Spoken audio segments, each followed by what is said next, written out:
Our products are organically sourced natural healthy foods from Nigeria, West Africa, sourced directly from the small local farmers. At Naturalike, we believe what you put in your body and on your body can dramatically impact your health and well-being. Boost your energy levels and satisfy your cravings with a healthy dose of natural sweetness from our products. We're excited to help lead African foods and products into the global health and wellness markets. Follow us on Instagram at Naturalike, on Facebook at Naturalike LLC, and YouTube at Naturalike TV. These organically sourced foods are available at our Amazon store, amazon.com/Naturalike. Email us at naturalikeproducts@gmail.com.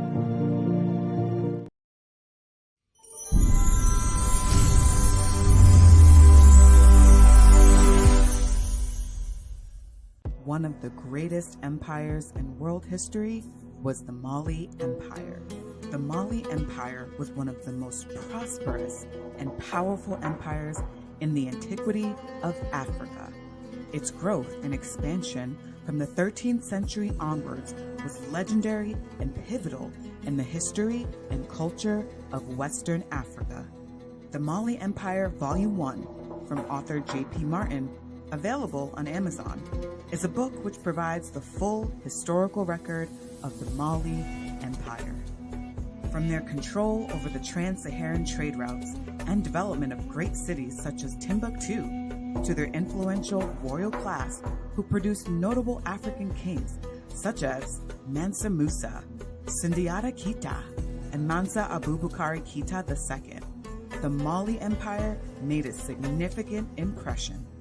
This book is perfect for anyone interested in learning more about the history of Western Africa.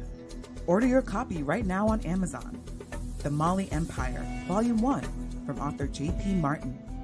Go to Amazon.com and get your copy today.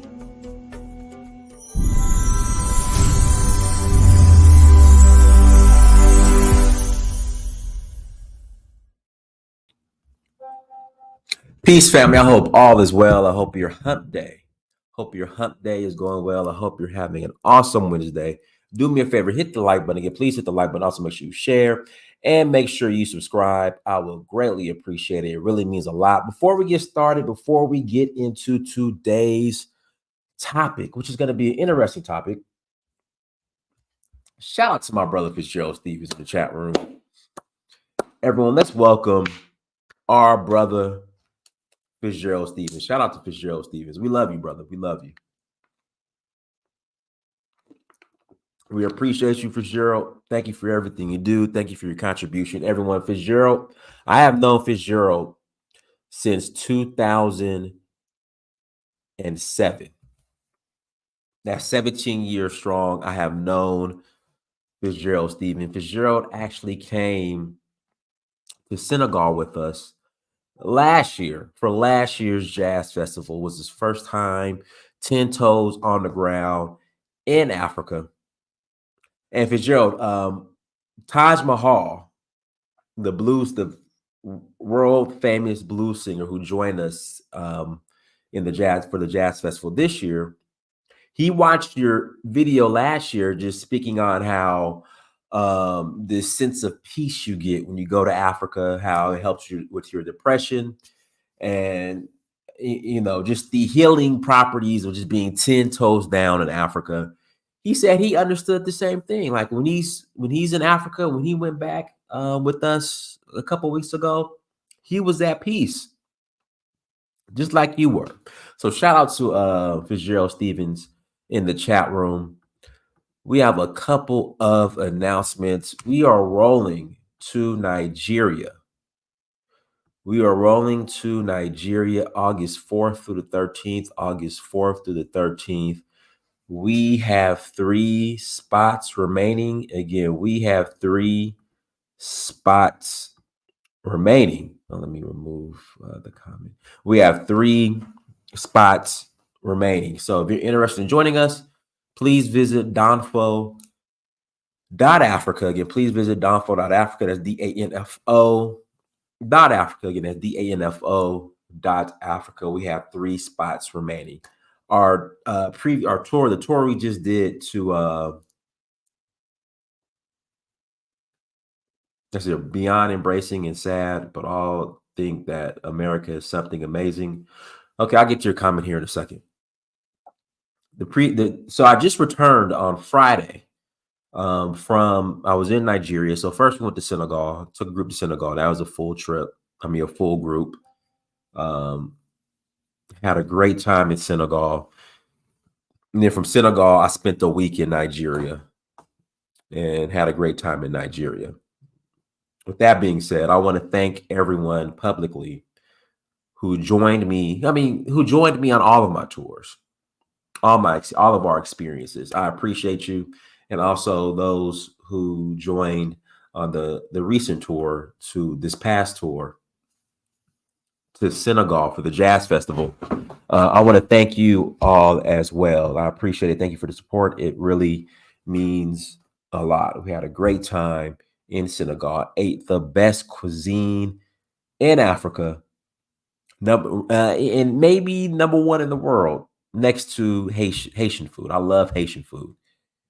And I love Haitian food. So, we ate good food, listened to some good music, had a great time. Activities were great.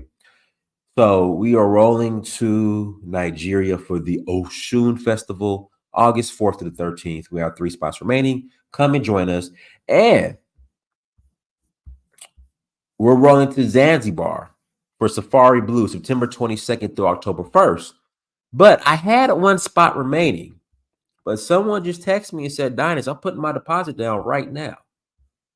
Someone just texted me and said, Dynas, I'm putting my deposit down right now. So the Zanzibar trip might be filled up here in the next minute or so. And again, it's a testament to you guys. Thank you so much for the support. It means a lot when you guys choose to travel to Africa with me. It really means a lot. So once again, thank you all. But yeah, somebody just texted me, just said, Dynas, I'm about to put my deposit down right now. So that trip is filled up, or is going to be filled up. So once again, thank you. But let's jump into today's topic. So in 2008, so let me back up for a second. I'm born and raised Sacramento, California. I went to the University of Georgia. So in the year 2000, I left Cali, left Sacramento, and I went to the University of Georgia in Athens. I played football and ran track. When I graduated from college around 2006, I decided I wanted to go into the entertainment industry. So I wanted to act and I wanted to model. So around 2008, in fact, not around, in 2008, I moved to LA to pursue, my to chase Hollywood, I guess, to pursue this Hollywood dream. While I was there, and I remember this vividly, it was me and a good friend of mine. I consider him a brother. His name's Ramon Bodie. We were in LA on Wilshire Boulevard, and we go into this hair salon or barbershop hair salon, one or the other. And there was a lady there, and we just started talking. And we were new to. I was there already. I was already in LA for probably like 5 or 6 months, and Ramon, he just came maybe a month before. And a lady was like, "Hey," she told us she does outreach work on Skid Row. Again, she said she does outreach. She has an outreach program on Skid Row. And have you ever been to Skid Row? And we're like, no, never been to Skid Row before. She said, you should go. It's probably the most depressive thing you will ever see. I'm like, really? She's like, yeah, it's really bad. I only knew of Skid Row from, there was a rock band called Skid Row.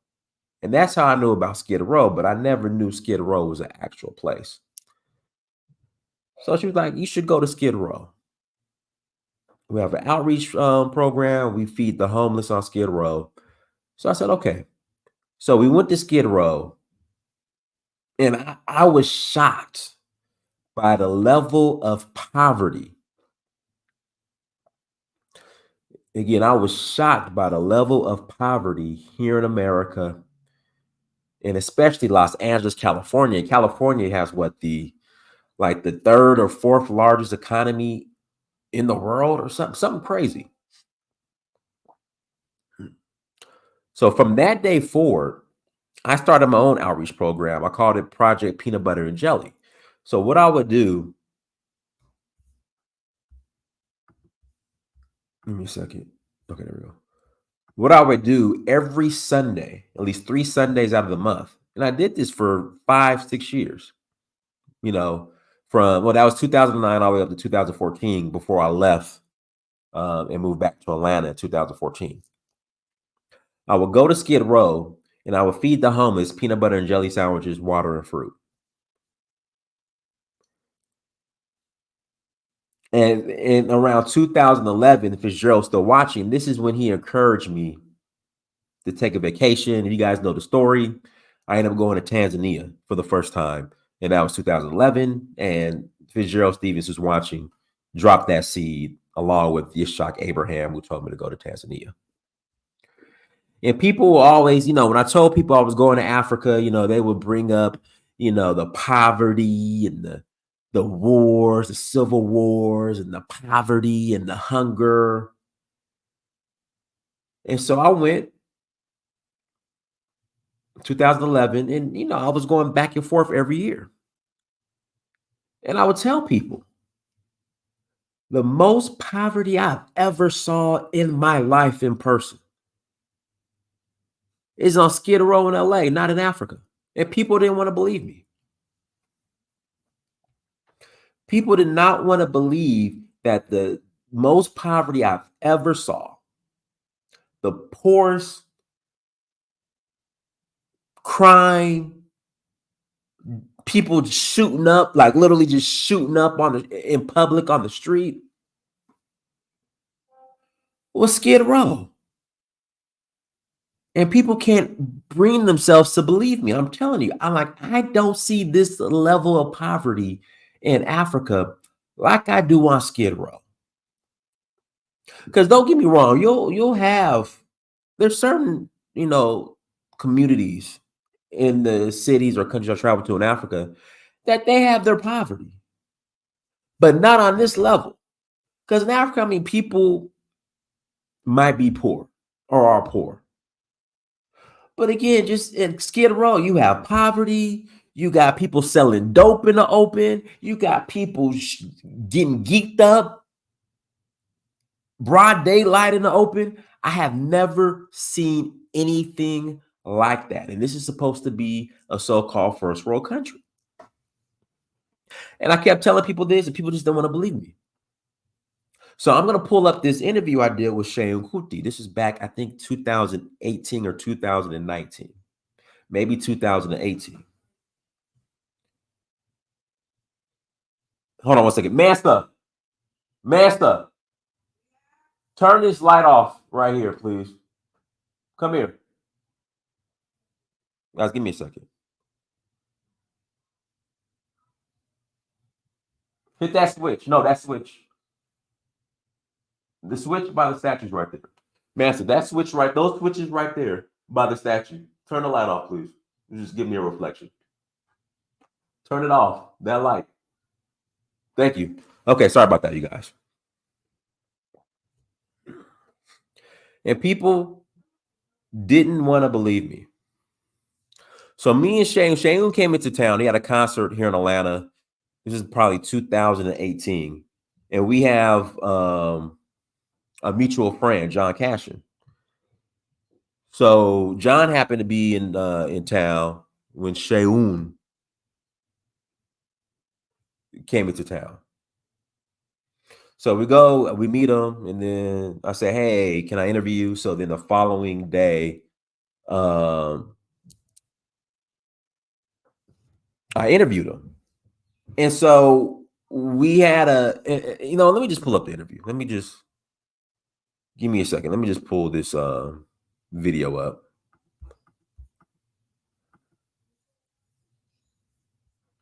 Let me close some of these windows first. Sorry about that.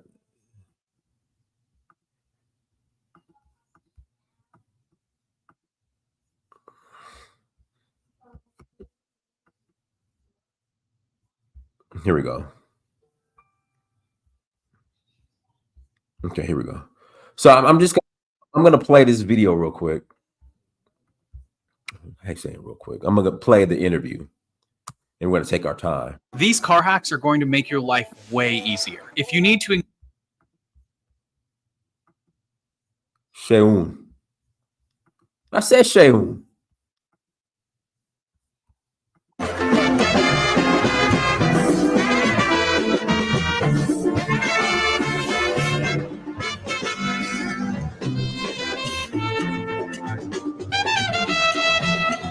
Our ancestors are calling and making the cosmic effort also. So we just need to now add the physical effort to match what is going on cosmically today, you know.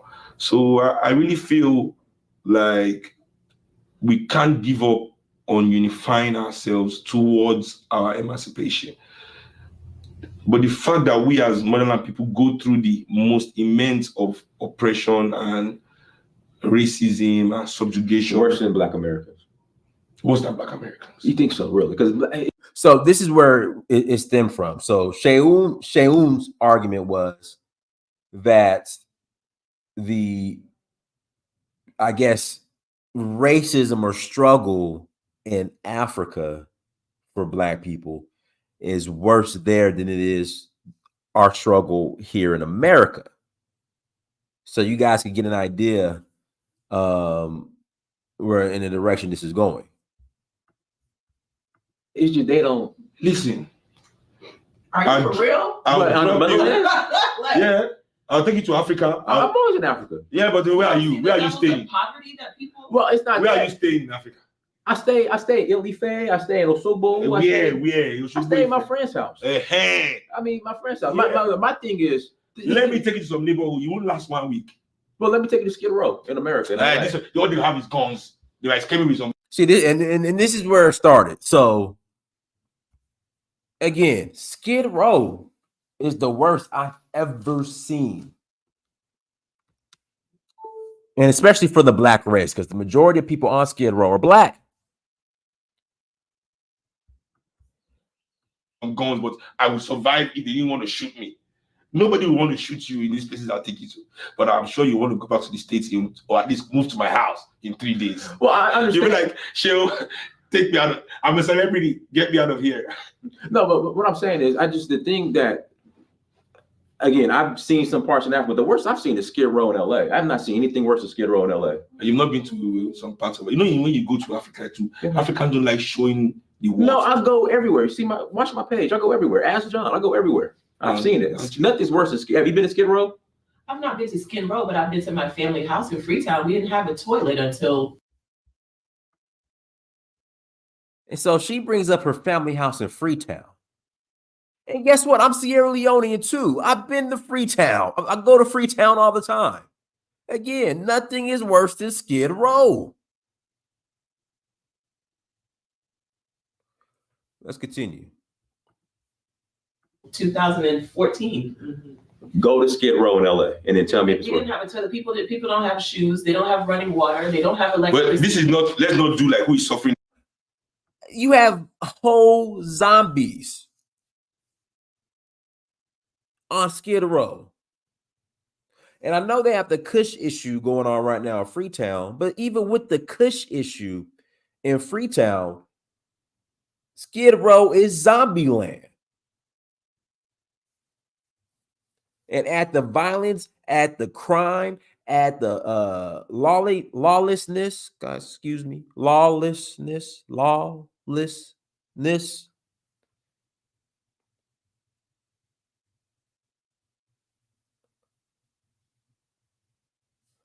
So that's why when she brought up her family home, I'm like, I would rather live in your family home than be on Skid Row.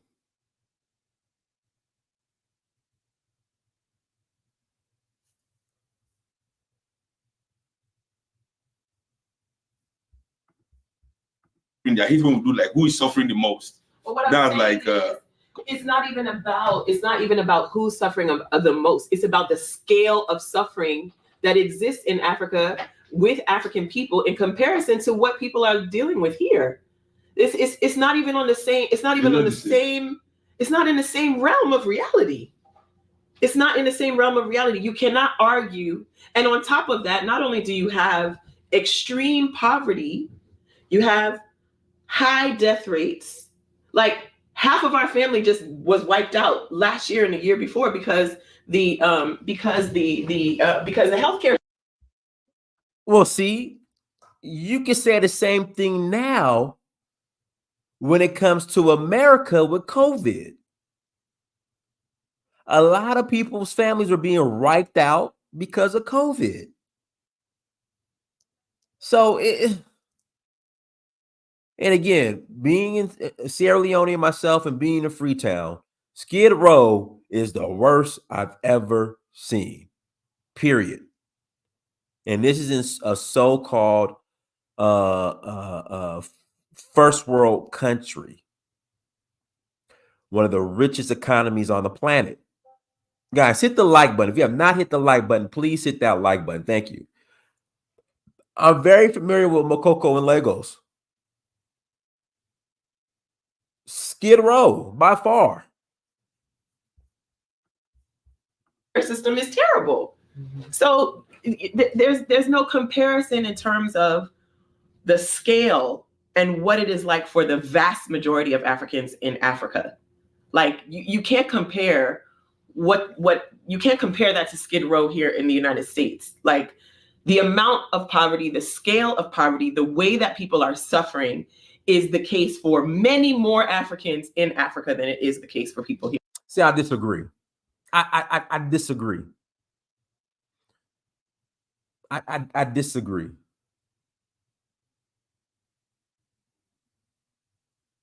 See, just the amount of traveling I've been doing, I disagree. Don't get me wrong, we have access to more resources here. But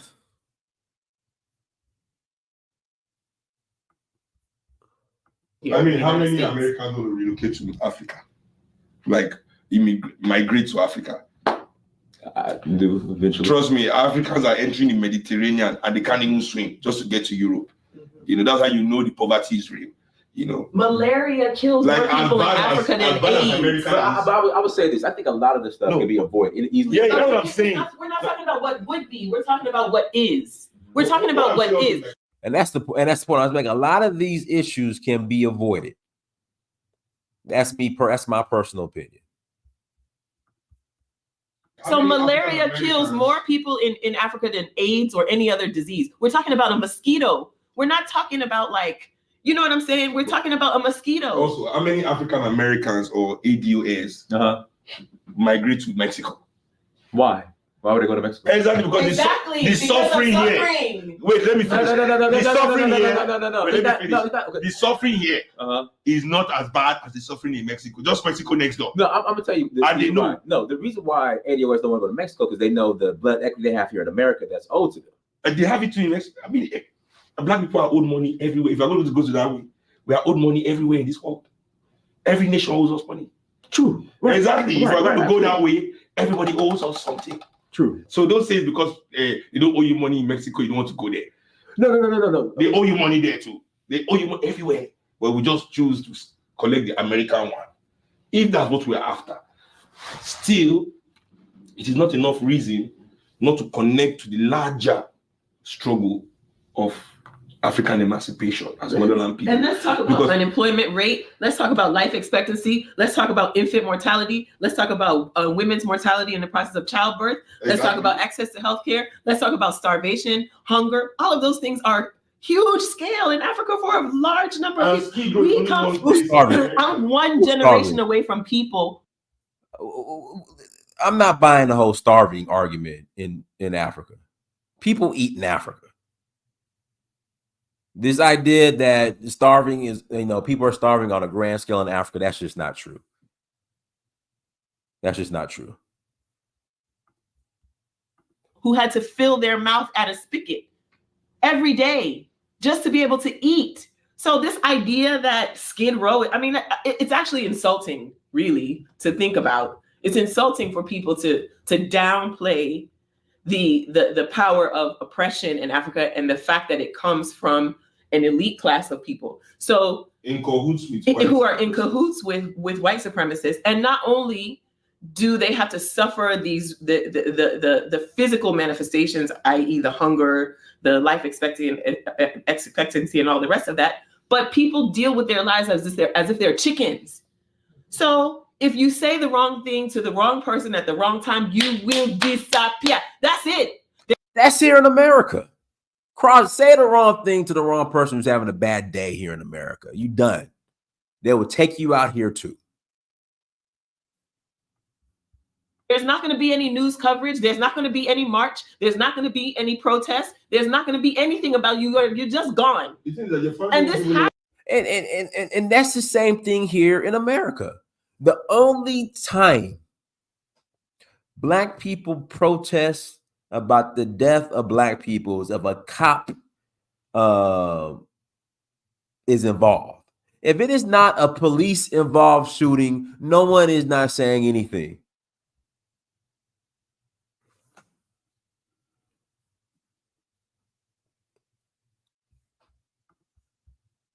It happens all the time. It happens all the time. It happens all the time. It's normal. It's not normal. It's not normalized. No, it's not. It's not. The numbers don't say that.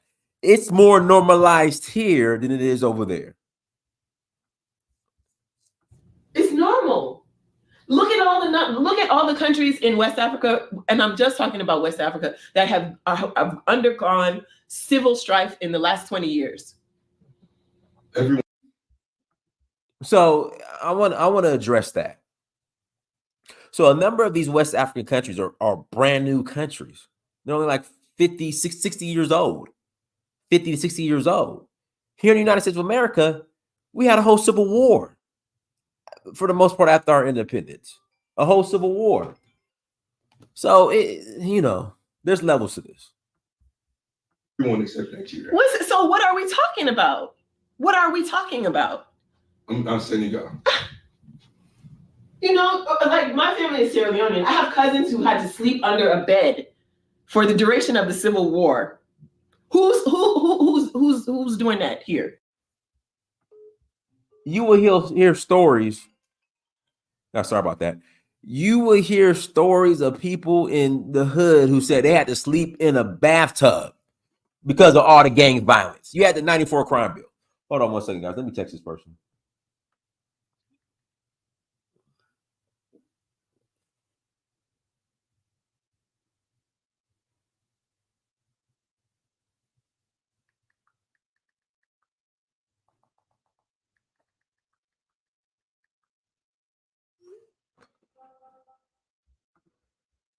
In the United States.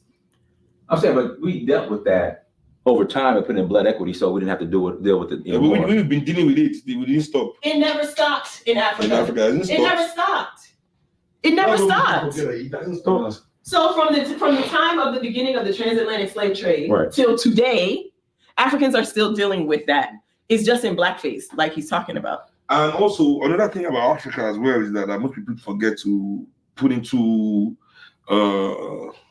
perspective that a whole generation of leadership was wiped out. Lumumba, Nkrumah, Bembela, Sekou Touré, Sankara, Steve Biko. All right, so let me get into so we watched that. Let me get into the video that Seun I saw today. So in regards to the homelessness.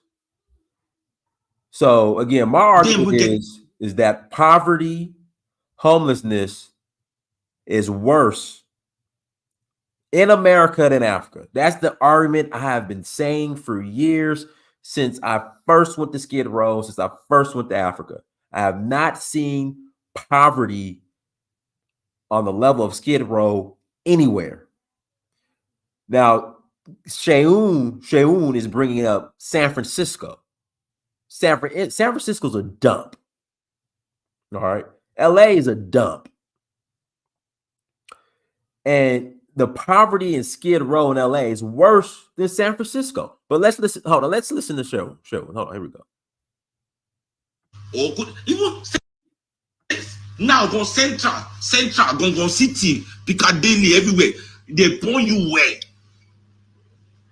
Where? No, we'll see what for you for streets. All my friends are for London. They come out. They put their watch for pockets. All of them will get expensive. I'm going to laugh them. My own watch, no need for anybody to stab me. If I don't say, okay, feel it. Watch to stab me. All of them, they put their watch. They come out. They will put their watch on my physical. Now pocket wash.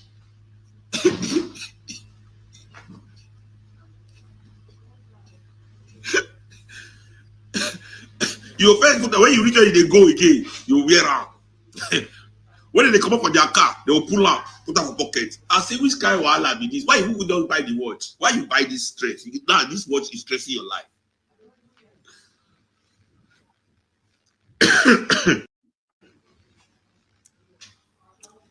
Africa as a whole doesn't have the capital to play the game. That's why we pay our people 30,000. We're in 30,000 minimum wage in 2024. 30,000 naira is what? Less than $30. I mean, less than $20 a month, a whole month. When the minimum wage for America is $17, I mean, how much? $7 per hour now. I mean, they fight for. I mean, at 17. Federal minimum wage is 17. I don't forget how much they pay them per hour. Is more than the money we earn per month. Microsoft as a company is $1.7 trillion. Just Microsoft, one company in America, one is. They always tell people this thing is 1.7 trillion. Okonjo-Iweala rebased the entire Nigeria economy for 2015. The whole economy was 505 billion. That time, when Nigeria still good small. No, it never good. That time Nigeria only fall because it be like boxer, like Deontay Wilder. I watch that Deontay Wilder fight. And that time Nigeria be like that. Time the guy first give and blow away, turn around. Oh, that guy disgrace all Africans. Deontay Wilder, oh God. If I get political power for Africa, before you go represent black people for any sport, you must, even them who get capital, capitalism is failing. America cannot provide public services. Go to America, go to somewhere like San Francisco. The amount of homeless people in San Francisco pass the amount of homeless people for the whole Africa. I don't want to know if anybody won't talk. Seun just said the amount. Oh, guys, guess what? Trip is filled up. Zanzibar, completely filled, sold out. Hey, I appreciate you. Thank you so much. The lady just put a deposit down. Thank you so much if you're watching this. I appreciate you. So Seun just said that there are more homeless people in San Francisco than there is all of Africa. But this is where I disagree with Seun. Seun said capitalism is the problem. Seun also said there's not enough services. Seun, you're wrong. You're wrong on that one.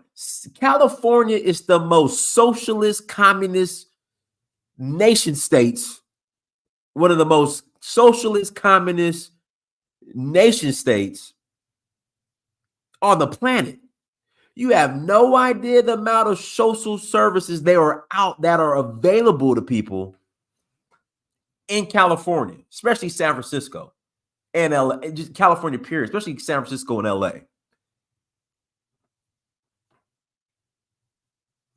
I use myself as an example. In fact, Seun, even homeless people in these cities, they still get a check. They still get a check. They eat.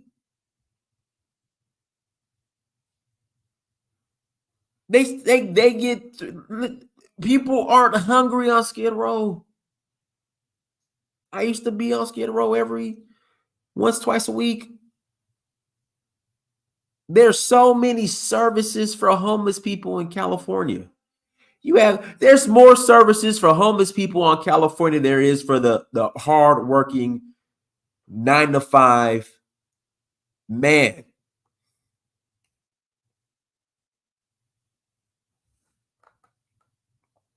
There's not a lack of services at all. There's a ton of, that's the problem. So the argument is there's too many services. I'll use myself as an example. When I was in California and LA, pursuing, Hollywood, I was a broke actor, struggling actor. And someone told me, say, hey, Dynast, if you just go to the county office or city office off of Wilshire near Hancock Park, just go in there and say you ain't got no money, they'll give you food stamps. I think it's called a cow card or something like that. Go bear card or something like that. I went in. Now I'm an able-bodied guy.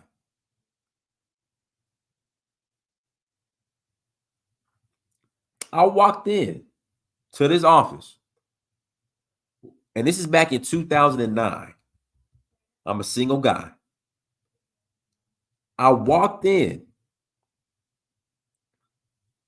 I walked out in 30 minutes with $300 a month on my little EBT card. This is EBT card, I'm sorry, but they call it like a cow card or something like that. Like here in Georgia, it's called a peach card. In California, LA, it's called like a cow card or bear card. I forgot the name of it. Literally, I walked in, walked out, 30 minutes, $300, like that. And back in 2009, I would go to Ralph's on Wilshire and Western, and I would load up. Like that $300, I was cut cupboard, refrigerator, filled, eating good.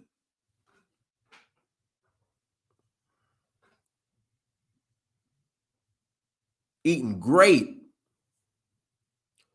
Then on top of that, in places like San Francisco and LA, in the Bay Area, I could walk into a CVS as long as I'm not stealing more than $1,000 worth of merchandise. They can't touch me.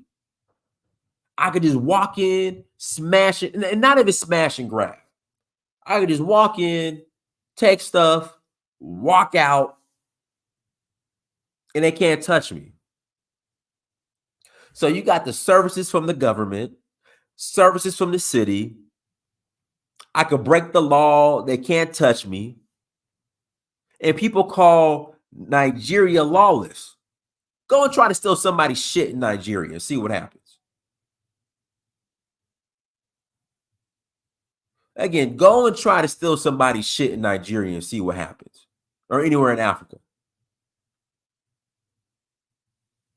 But in California, you can walk in, CVS, Ralph's, grocery store, whatever, Whole Foods, steal what you want, walk right out.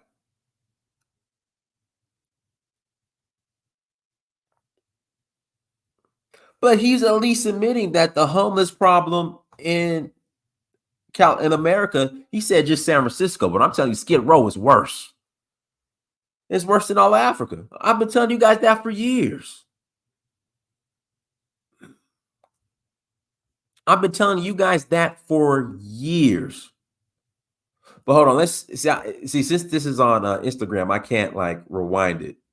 But hold on one second. Deontay Wilder. You know what that Deontay Wilder fight? And that time, Nigeria be like that. Tell you guys first give and blow away, turn around. Oh, that guy disgraced all Africans. Deontay Wilder. Oh God, oh God, oh God. If I get political power for Africa, before you go represent black people for any sport, you must, even them who get capital. Capitalism is failing. America cannot provide public services.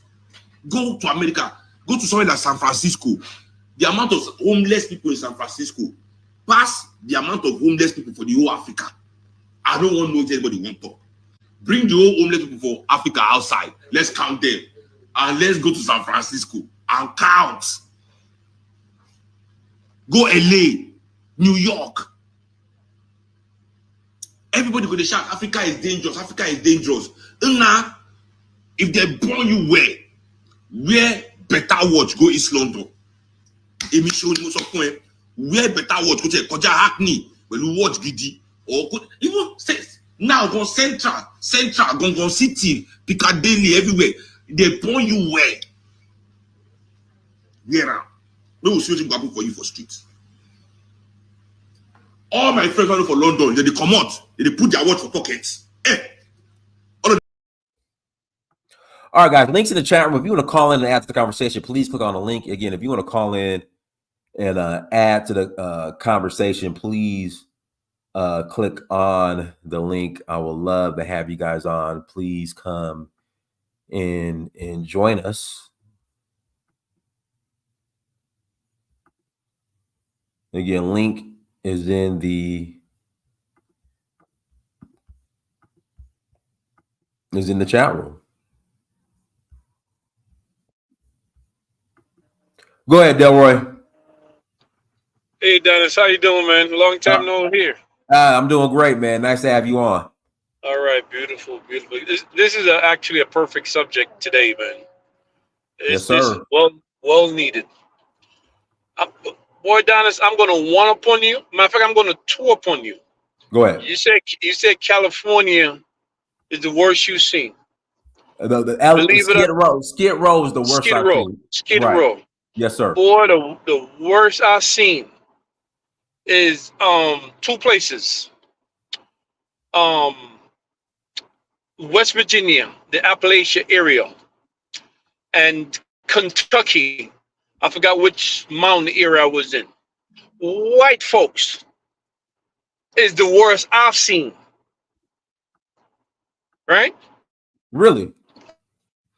Everybody in the town is on drugs. The sheriff arrests everybody, let them out. He arrests mother, grandfather, grandmother, children in Kentucky. He was crying, the sheriff, because everyone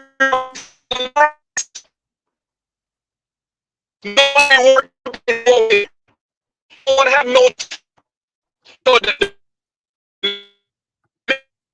Hey, Delroy, you're breaking up. Scene. Yeah, sorry about that. Have you been? Have you been to Skid Row? I'm saying it's the worst. No, I've seen videos. I haven't been there, and I could understand what you're saying, right? Mm-hmm. So I haven't been there, but I'm telling you where I've been. I mean, the worst place that and earlier they were talking about these people don't have no toilet. Man, I've been to some houses, boy. The house is lean. The trail is lean. It's going, one part is going left, the other part is going right. Okay? The bathrooms, they use the bathroom. When you use the bathroom, it go out under the pipe is broken, so everything go out under the house. Man, listen, bro. Terrible, right? And I'm gonna address this a couple minutes. I'm gonna address as far as he said, and he changes. Look, he changed his mind from 2018. He's speaking a different tune today. Isn't that something?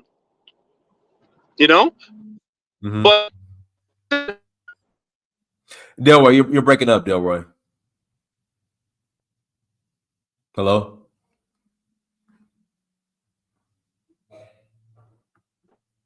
Me? Yeah, we lost you. You were breaking up. We hear you now. Yeah, could you hear me now? I hear you now. Yeah, what I was saying, he was saying about people going to on the boats to, to try to get to Europe and stuff like that. Dennis, I saw a program in that. Do you know how much money these people spend just to get to Libya? Thousands. They sell. Some sell You a know, house. Yeah. thousands of dollars. Thousands. Where did they get this money from?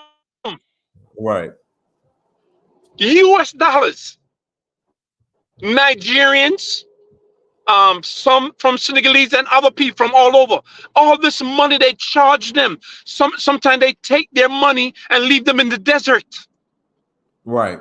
So where did they get their money from? How come they didn't use that money to buy some chicken, some pigs, some this, some that? They're lying. Okay, talk about they get away from poverty. Where do you get that money from to leave? They're not bringing you there for free. It's just all of a force. It's force and self-hate. Talk about people that how could a land that could grow so much food and you so-called starve it? That's impossible. That's self-inflicted. Right. There is no way you could tell me I can't find something to eat. Are you kidding me? I got 2 hands and 2 feet. See, I'm not buying the whole starvation argument. I'm not buying that at all. No, that is not true. Hungry over there. Yeah, I'm not buying that at all. In Jamaica, where we're from, yes, we got plenty of poor people, but I guarantee you, Dennis, there is nobody dying for any food. Right. Yeah, I'm not buying that. The hunger part, I ain't buying that at all. We got fruits all over the place. All kind of sugar cane, this, that, apples, you name it, we got fruit like crazy. You might be homeless, you might be poor, right? But you will starving, man. These people got to cut this out, man. I'm so tired of them. Yeah, I'm tired of the whole starving argument. Yeah, that's just yes, of course, ridiculous. Go ahead, Philip. Hey, what's up, Dynas? How you doing, Delroy? Doing good. Well, first off, Dynas, thank you for playing the Seun, or how's he go? Sean? Seun Kuti. Our buddy Gasima shares some of his videos with me some of the time, and I really have found his Instagram videos to be quite educational in terms of, Nigerian issues and history and so on and so forth. So I'm glad that you were commenting on that. I just came up for a couple of different things. One of the things was I just texted you a video I shot 2 days ago in front of City Hall in LA, just to show how many tents are. I see it right here. Yeah. I don't know if you can share that, but. I don't show your number. Hold on. Okay, your number. Yeah, don't share my number. Yeah. Can you upload it to the stream? Yeah. Your number's not here. It just says Philip, but your number's not here. Hold on. Let me. Yeah. So that's in front of City Hall in LA, and it's been a whole show, because also in downtown LA, they shoot a lot of movies and TV shows. Right. And so what happens is, man, you've got rows of these tents of homeless people in front of big layouts for movies and films. So literally, on the street is the homeless, and then behind it are all of the staging areas for a big movie. Phil, what's interesting? So yeah. Even when I was in LA from 2008 to 2014, I tell people it was the worst I've ever seen. But from my understanding, since I left, it's gotten even worse. So because what you're saying, because I used to live downtown LA. I lived off of I lived not too far from the Fashion District. In fact, I pretty much lived in the Fashion District. Then I lived off of Broadway and I can't think of the street. Right across from there was a Umami Burger. It was next door to the Ace Hotel. Oh yeah, so that's like Broadway and 7th or 8th. Yeah. I was right there, and so they had it contained Skid Row, like that's where the shit was. Skid Row, Yeah. like Skid Row, that area. Then, you know, once you got to Little Tokyo or you came back, I guess, to like the fashion district, it wasn't as bad. It was just Skid Row. But from my understanding now, it's all over. Yeah, well, first of all, there's just been an increase, man, because you know it's really expensive to live here. So you've got tons of people living in their cars. You've got the tents have spread out beyond what you were describing of the contained area of Skid Row itself. And like I just showed you in that video, they're in front of City Hall. They're in front of most of the major, what they call civic center, the courthouses and things like that.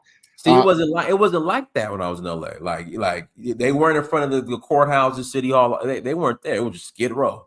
Well, I mean, imagine now that the homeless population has 3x when you were here, 5x. Like, for example, by us and where you were, I was just west of there. I'm on Bunker Hill, if you know. I know right? Bunker Hill. Right. So by us, because we're up on the hill, that there was a little encampment under the 110. Mm-hmm. And maybe it started out with 1 or 2 tents. Mm-hmm. Now it's easily at nighttime, 10, 11 tents. People that, you know, some of these homeless people are working homeless. So they've got their cars and motorcycles. They're cooking, you know, with the Weber grill. And what I mean, like they're living there. Mm-hmm. And so too, I want to pronounce the guy's name right. Seun. One more time. Seun's point that it now is a discussion of parity in terms of what the situation is in Nigeria, as opposed to, and this is the other thing, I know Brandon had worked on Skid Row at one point in his career, that, you know, 40 to 50% of the people on Skid Row are Black. No, Philip, no, 70. They're saying 70? Mm-hmm. 70. Yeah, I had read a lower number, but I mean, it's easily to see. I would not argue with 70. Mm-hmm. And I was sharing with my cousin. I've seen wild stuff, like off of, not you were on Broadway, but on Main Street, which is 2 blocks over. You know, it's Philip, real quick. Sorry to cut you off. Is that? I mean, nobody would ever go to it, but I heard they redeveloped it. That mall. There was a mall downtown. I forgot the name of it. Which one? There's more than one now? Yeah, what they've done is, for a period of time, they did a whole redevelopment project. And there was a mall, but it was, nobody would go to it, but it was a mall downtown. But I heard I heard it's real nice now. I wonder, are you talking about the Grand Central Market? Is it Grand Central Market? I'm not. Where they have all, it's been there since the 20s, and it's all these food stations and. Nah, this was a mall. Like a mall. Yeah. I wonder where you're talking. I want to say there might have been a Macy's there. They had, I don't know, but go ahead. Oh. Yeah. So, okay. What's it called? Well, the new one with where that is, they have a Bloomingdale's in there. It's called The Block. And The Block is 7th between Figueroa and Hill. Well, what was it before? Oh, I don't know. Yeah, okay, go ahead. But it's new. Like they got a whole bunch of fancy stuff in there. They got a Bloomingdale's. They got one of those Brew and View movie theaters, you know, the expensive ones. They got, I think it's a Sheraton hotel that's built into it. It's fancy now. We've got several, like downtown, you know this. They've been pouring a lot of money downtown. So there's The Block, and then there's another one, 7th and Fig, that's got a bunch of stuff. But anyway, I don't want to get lost in the. Go ahead. I'm sorry about that. Go ahead.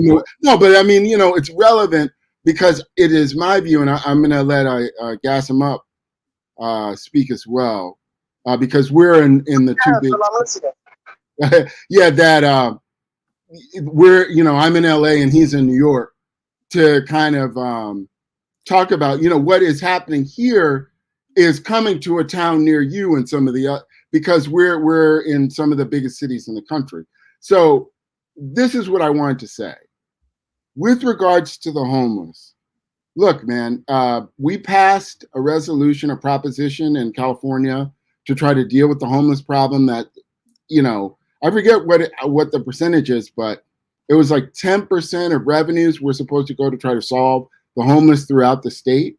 It was called Proposition R. What happened to Maxine Waters? Like, yeah, I'm gonna contribute $1 billion to end homelessness in LA. That's what Maxine Waters said. But go ahead.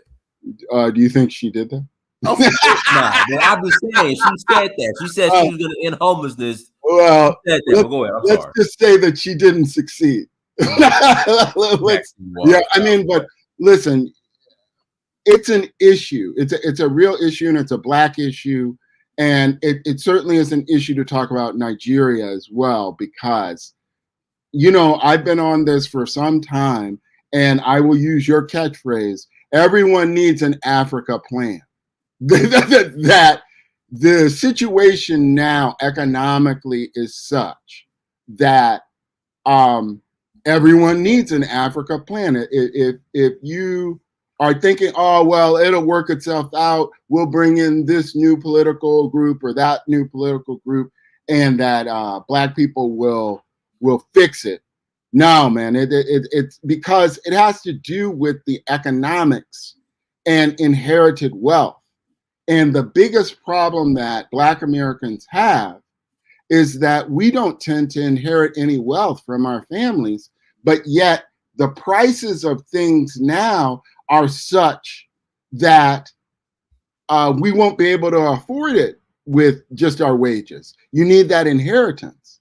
And so, this has kind of been a talking point for Yvette Carnell and Tone Talks. But the problem is their solution is to go beg to, the various parts of government for them to do something. And that's just not realistic. I think the self-help thing is to get together with your family and to, go on a tour with you, Dynast, and to start looking at Nigeria and these other places in terms of retirement and purchasing a home out there. So, but let's not get off of the homeless thing. What I wanted to say about that was a couple of points. One was the thing that you mentioned about the people going into the stores and taking things, and as long as it's under $1,000, the store is not arresting them and they're not tackling them in the parking lot. Now, as you know, and I'm sure everybody that's been on social media, there are tons of videos of people going all throughout California and doing this. You've shown some of those, right? Yeah, absolutely. Okay, so because I know some of the attorneys that were working on this and what the strategy was, I think it's relevant to kind of talk about that, because it turned out to be something that was not intended. Basically, what was happening and is happening is this. You have a lot of people that are sitting in jail because they've committed low valuation crimes and they can't post bond. Like this young man, what's his name, Kareem Browder, or the one that they alleged to have stole the backpack in New York. Khalif Browder. Yeah, Khalif Browder, thank you. And he sat in jail for 2 or 3 years as a teen because he couldn't post bail and because he was unwilling to take a plea deal where he would plead guilty. So what happened with attorneys is that, and I didn't work on this, but I have some friends, some Black attorneys that worked on this. What we were trying to do was to get rid of that situation where young people who are accused of petty crimes are in jail for years because they can't post bail. Now, the theory was, and what really blew it up was George Floyd. Because in the George Floyd case, if you remember, he was alleged to have passed a fake $20 bill that was never accounted for. And that's how the police call was made. And basically the man was strangled on camera by the police over $20 that we never verified that he passed as a fake bill. So the legal community said, look, let's try to separate people that are hardened criminals from people that are committing petty crimes of poverty and chemical dependence. And so they were able to pass in many of the big cities legislation to say, listen, if it's a bond under $1,000, we're going to release you on your own recognizance, but you have to show up to court. If you don't show up to court, of course, we're going to come in and jail you. Now, what happened? What actually happened is what you were discussing, which is a lot of people, particularly, I think, driven by social media, saw this and just started stealing. Now, that was something that the attorneys who worked on this to try to, give some grace to people that were making stupid crimes did not ever intend to happen. Because this thing was crowding the court system, so we couldn't really deal with the real crime. But as a result, unintended consequences, you have what you discussed, Dynas, which was people just stealing. And to that point, I just went to Vaughn's maybe 2 days ago. Wow. And it's the Vaughn over on 3rd and Vine. And they only allow you in one door where they got security posted at the door to go into the grocery store, and everything is behind these glass, what are they called? Those glass boxes, where you got to ring the bell for somebody to come and let you get the product. And so I hadn't been in there in a while.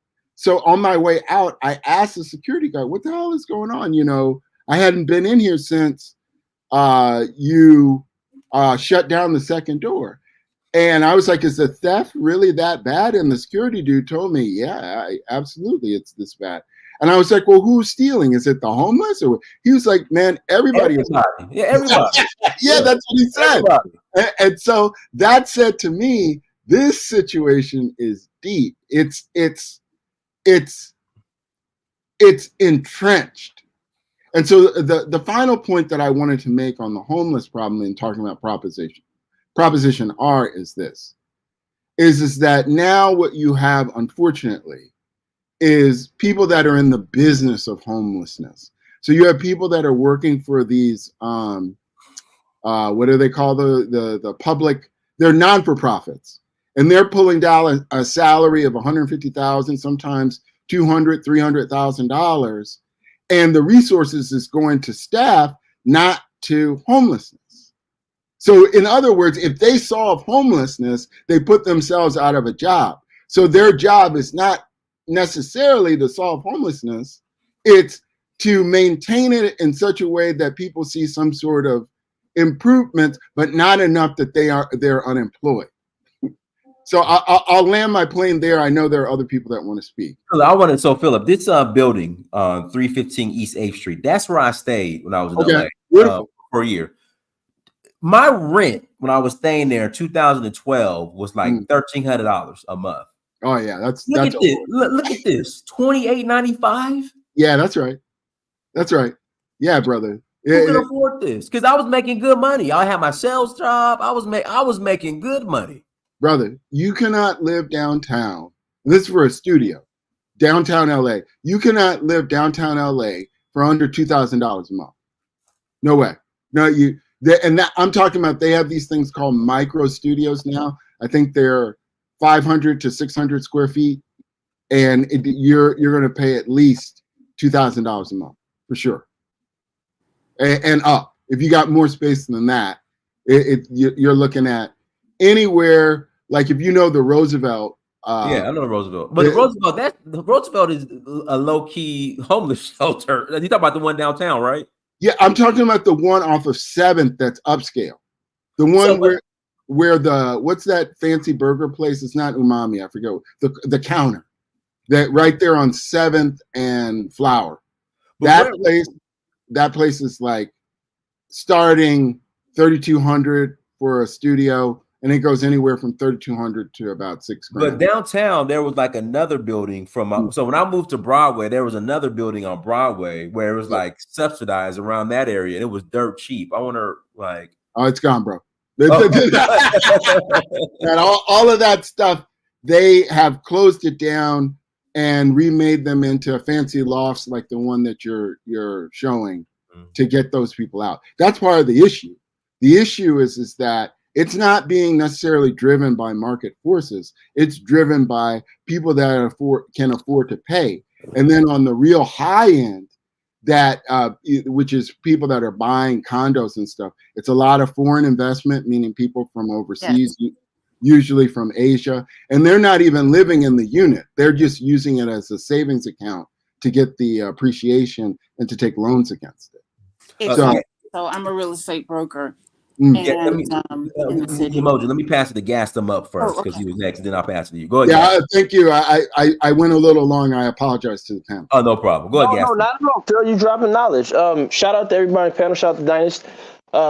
So Dynast is funny because if you remember your interview you did with Seun years back, he was arguing with you that Skid Row wasn't as bad or wasn't worse than Nigeria. Do you remember? I played the interview. I played it before. You played it. Okay, yeah, I didn't catch that. Yeah, I remember. He was saying that, and so now he's come full circle to you should clip that and send that to him. But yeah, listen, look, the problem is that, as Phil is alluding to, and Phil and I, we talk extensively. This stuff is deep, man. He's the attorney. He can talk much more, but I've been doing a lot of research and deep diving into this 14th Amendment that allegedly gave Black people, African descendant people in America, citizenship, and it was BS. It did not actually do that. And so what we're seeing as the global economy, where America has a hegemonic control over everything, is that starts to dissipate. What they're really trying to do, and Phil pointed this out to me, what they're really trying to do is they're trying to use facial recognition technology. They're trying to effectively turn Black people into prison labor. For example, in New York, right? A lot of people get on the buses and they don't pay. And I was telling a lot of people, say, hey, don't do that, because they got cameras all on those buses. I think they setting it up. Now, a lot of those people who are hopping the buses and hopping the trains, they weren't paying. They're being sent letters from the sheriff, their county sheriff, whether Brooklyn, Bronx, Queens, that, you hop the train or you hop the bus and you didn't pay. You need to pay this plus interest. So they're using the facial recognition software. And as he was alluding to with the gentleman who passed away, George Floyd, literally, you just have one wrong incident with a Mzungu, may she rest in peace, Sandra Bland, or anything like that. Either they kill you or they're going to just, basically throw Black people into prison for cheap labor. That's what it looks like as things start to disintegrate, as America starts to realize that China is right on their tails, and as the world starts to split in two, as America starts to concentrate her energy towards the Americas as opposed to being global, I think what we're going to see is that the Africans in America are going to be reduced, as you can see with the migrants purposely flooding in the country with migrants. On a federal level, which state governors couldn't do anything about. So this is being done purposely to reduce Black people to pretty much the level of the Dalits in India, an untouchable caste. You pick the ones that you want to exploit for entertainment, and even that's being disintegrated. Hip hop is no longer the most globally consumed genre in the world anymore. Right, it's as if the vampires of American music industry have sucked out the last of the juices and creativity that Black people in America had, and they're trying to move on to the next thing. What's the most consumed now? I don't want to say what it is because I didn't read the entire article, but I did read the first two paragraphs in the headlines. Hip hop is no longer the most consumed, so you guys can Google it. Correct me if I'm wrong, but I do remember reading this about 2 days ago. Hip hop is no longer the most consumed music genre worldwide. But my whole point is this, is that as Phil says, we need an Africa plan. The problem with an Africa plan, and this is where the African immigrants, to Delroy's point, will push back, is this. To go to Nigeria and fight will take consistent and considerable effort.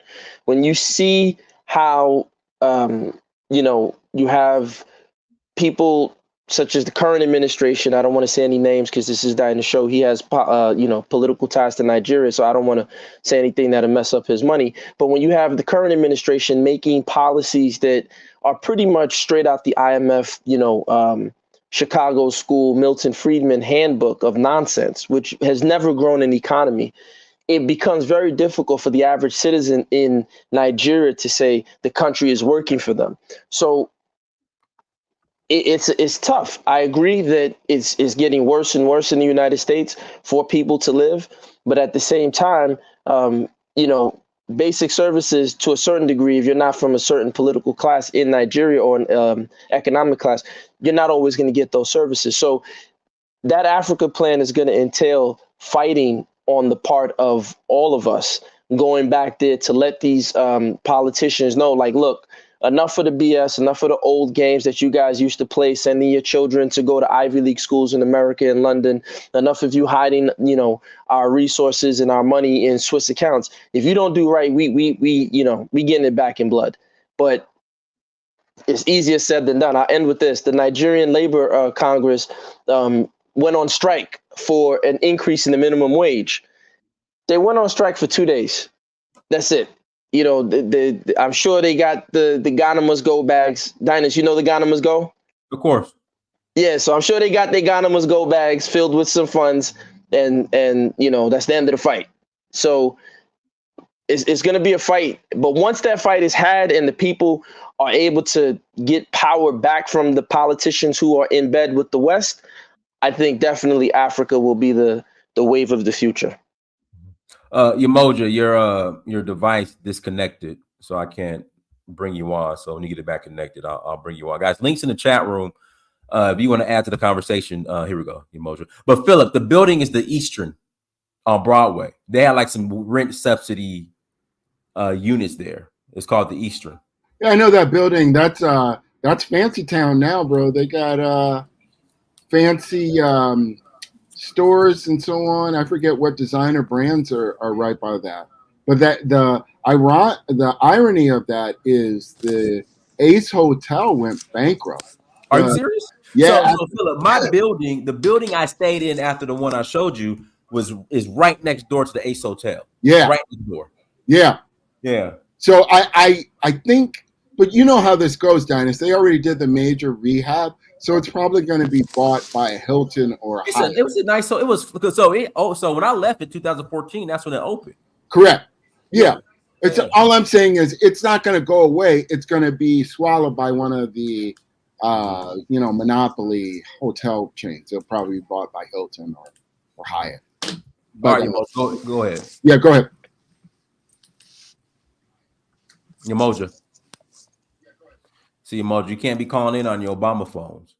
See, you went and got the Obama phone in front of Ralph's for free. Now we can't hear you. Hello? Yamoja. Okay, we got it. Yeah, she's hopefully she'll come back in. She seemed like she had some real estate stuff to talk about. I wanted to ask Delroy, man. He was saying that he doesn't understand about the Africans leaving, saying that there's no excuse for them to leave. I wanted to touch on that. Okay, she's back. Okay. All right, Yamoja, go. Yamoja, can you hear? Now? I hear you now. Go ahead. Yes. Go ahead. Okay. So I apologize. I didn't see the video. I was in a conference. But I want to talk on the Skid Row side of things. So California just gave veterans a 3.5% increase, cost of living increase. So that means if they're single, no dependents, and they're 100% disabled, then their monthly stipend goes up from $3,600 to $3,700 and maybe $80. So imagine living on the streets and you have no overhead. You're getting free food. You're getting free medical attention what incentive do you have to get off the streets? They don't have any requirements for mental health or drug screening or drug testing. So there's no incentive to get off the streets. The weather is pretty good here. So a large percentage of our homeless population are veterans who choose the city. We have some pretty lax shoplifting laws. I've been in a couple of stores and I know for a fact some of the people that are shoplifting are veterans, homeless veterans. So there's no incentive. They continue to get incentivized. Meanwhile, churches are opening up their parking lots overnight so that families can park their cars and sleep in their cars overnight. So the priorities are in the wrong place. And then if we want to talk about that building that you pulled up, that's now $2,800 for a 1-bedroom. That's pretty cheap for downtown.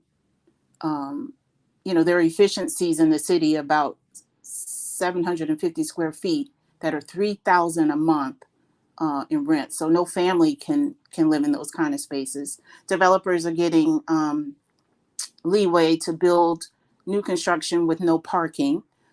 So it's like the low man on the totem pole is not in anyone's view right now.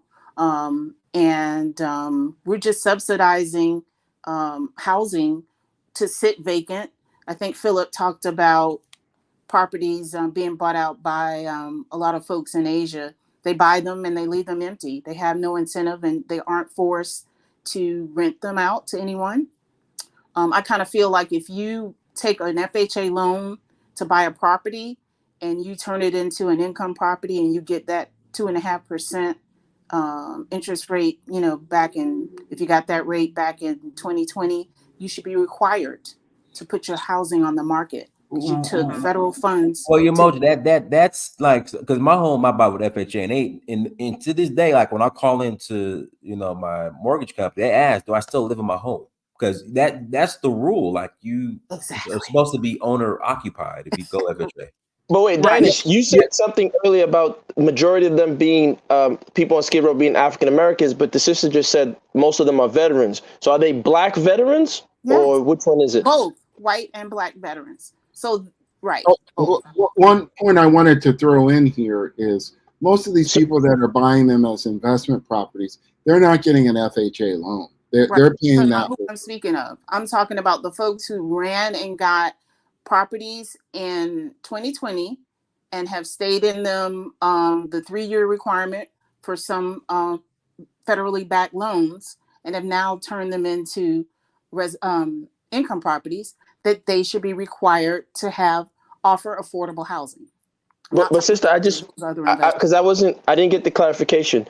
The majority of people on Skid Row, are they Black people?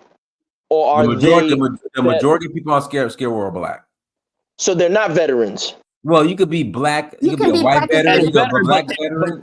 The majority of people are Black. But the majority of the people on Skid Row are Black, and so there's I'm gonna say then the ones that are Black veterans are within that group that are Black. So Absolutely. Okay. So but the majority of people on Skid Row are Black, and they're probably a Black veteran. You gas them up. The majority of people on Skid Row are Black. You have some veterans. You got some just people who are just there. People straight out of prison. It's a mixture. Okay. I see. They tend to split it into about 3 or 4 different categories. You have people that are veterans, many of whom have mental challenges. Then, and some of them are white, but the majority are Black. I've seen, because it's California, there are Asians and Latinos as well, but they are smaller numbers. Then you have women with children that are homeless. And particularly on Skid Row, there are a couple of the shelters that cater to women with children. Then there are people that are chemically dependent, right? And that overlaps with some of the veterans. But yet there are people that are just chemically dependent. Then you have people that previously were housed under the programs in the 80s where they had these mental institutions. And there's a large percentage of people like that. And to that point, to me, that is the most dangerous because, and I will tell you, Dennis, that I started to say this on Main Street.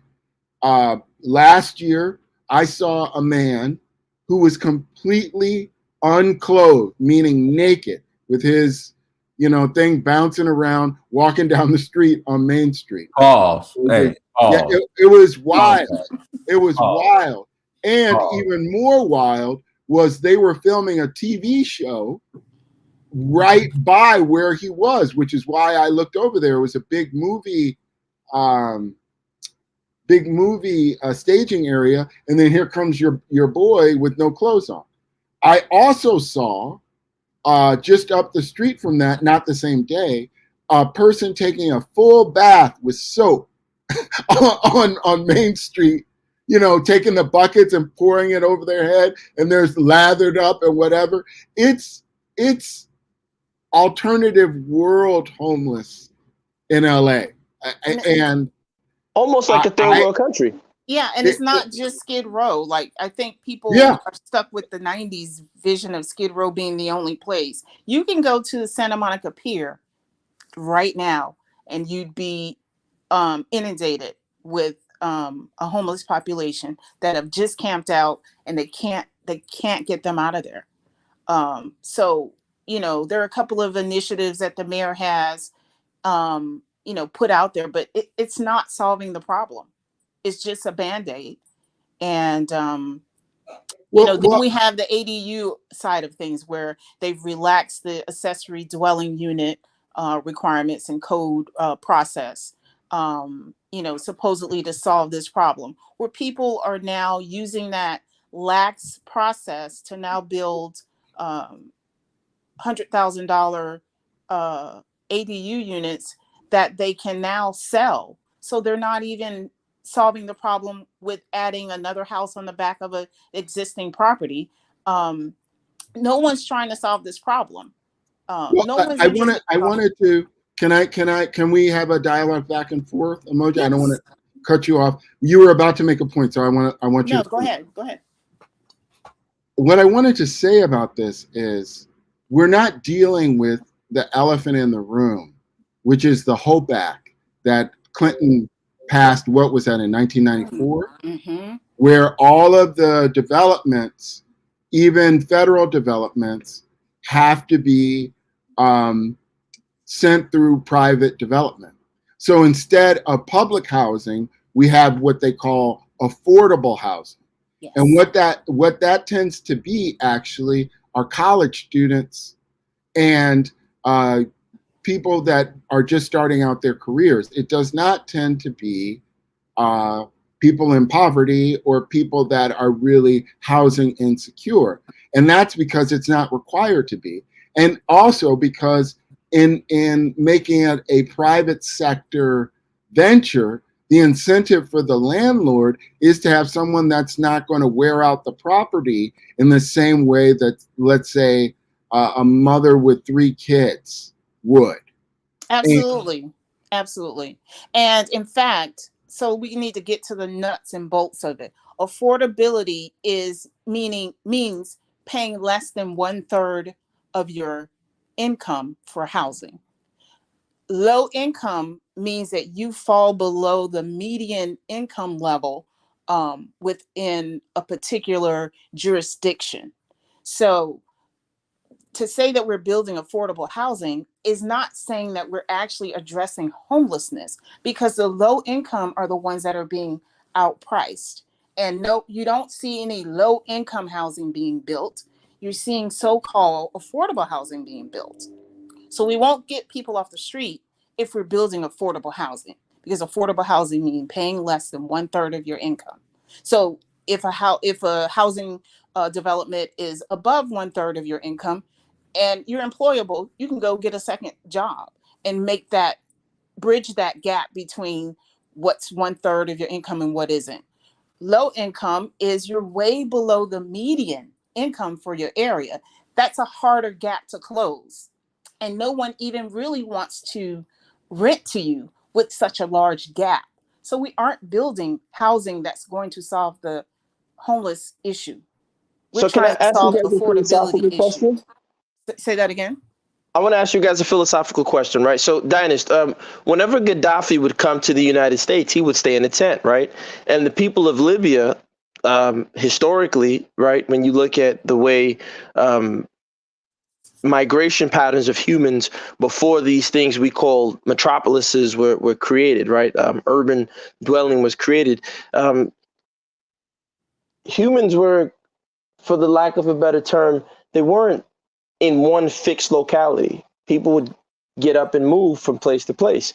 So I guess, is the issue the fact that we're not looking at housing as something that, so the economic system, the economic model, right? So like I watch a guy on YouTube, I forgot his channel. I think Phil, you put me on the guy. He talks about how building cars and freeways and expressways in the United States is just the worst thing you can do, even from a town planning and from a municipal like bond when you're trying to, it's just terrible, right? Whereas if you build like rails and bikes and things like that, it's not only to the sister's point of being more affordable, it takes into account the idea of how to properly plan a so-called modern city.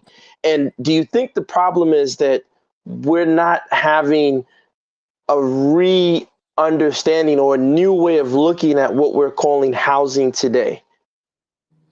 I think it's a income. I think it's a lack of income adjusting to meet inflation. So you have veterans and Social Security Administration giving these cost of living adjustments, but employers aren't required to do that. So those populations have housing that are built for them. In fact, LA is breaking ground on a development. I think it's a 300 unit development for veterans that'll probably come online in the fall. So their housing is being addressed. Down the Crenshaw corridor, there are probably 11 developments that are going from Jefferson, maybe down to Manchester. And out of those 11, let's say 6 of them are for elderly. So, but there's no immediate focus on the low income. And the people who may have lost their jobs and fell into that below the median income. So until income rises to meet cost, I don't see how we're going to solve this But that's what I'm saying, sister. It seems to be, when you look at the politics in the United States on either side, they've had, since the last 20 some odd years to fix this and address this. Yeah. I read a report where it said if I think it was Citi or whoever, I think I sent it to you, Phil, where they said that if they would cut out racist practices in the United States, right, just discrimination across the board, it could increase the US's GDP by an additional, let's say, $10 trillion. They know this. They refuse to do it. So I'm just saying, obviously, it seems like they're not going to do that. I agree. I think there has to be an underclass. And since many of us are leaving the country, they're allowing the underclass to come across the border. Well, can I suggest something here, which is there's a purpose for homelessness within capital market forces, which is nobody wants to be them. So it is an automatic incentive for you to stay in your job, just like tying your healthcare to your job, to not want to be homeless. So if you have a large and visible homeless population in the general public's face every day, it serves as an incentive to say whatever business job situation you're in, I cannot risk being that group.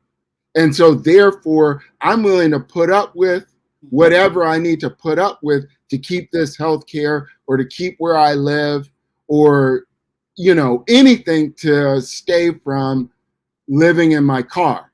Where all of that goes left is that, let's say you get divorced.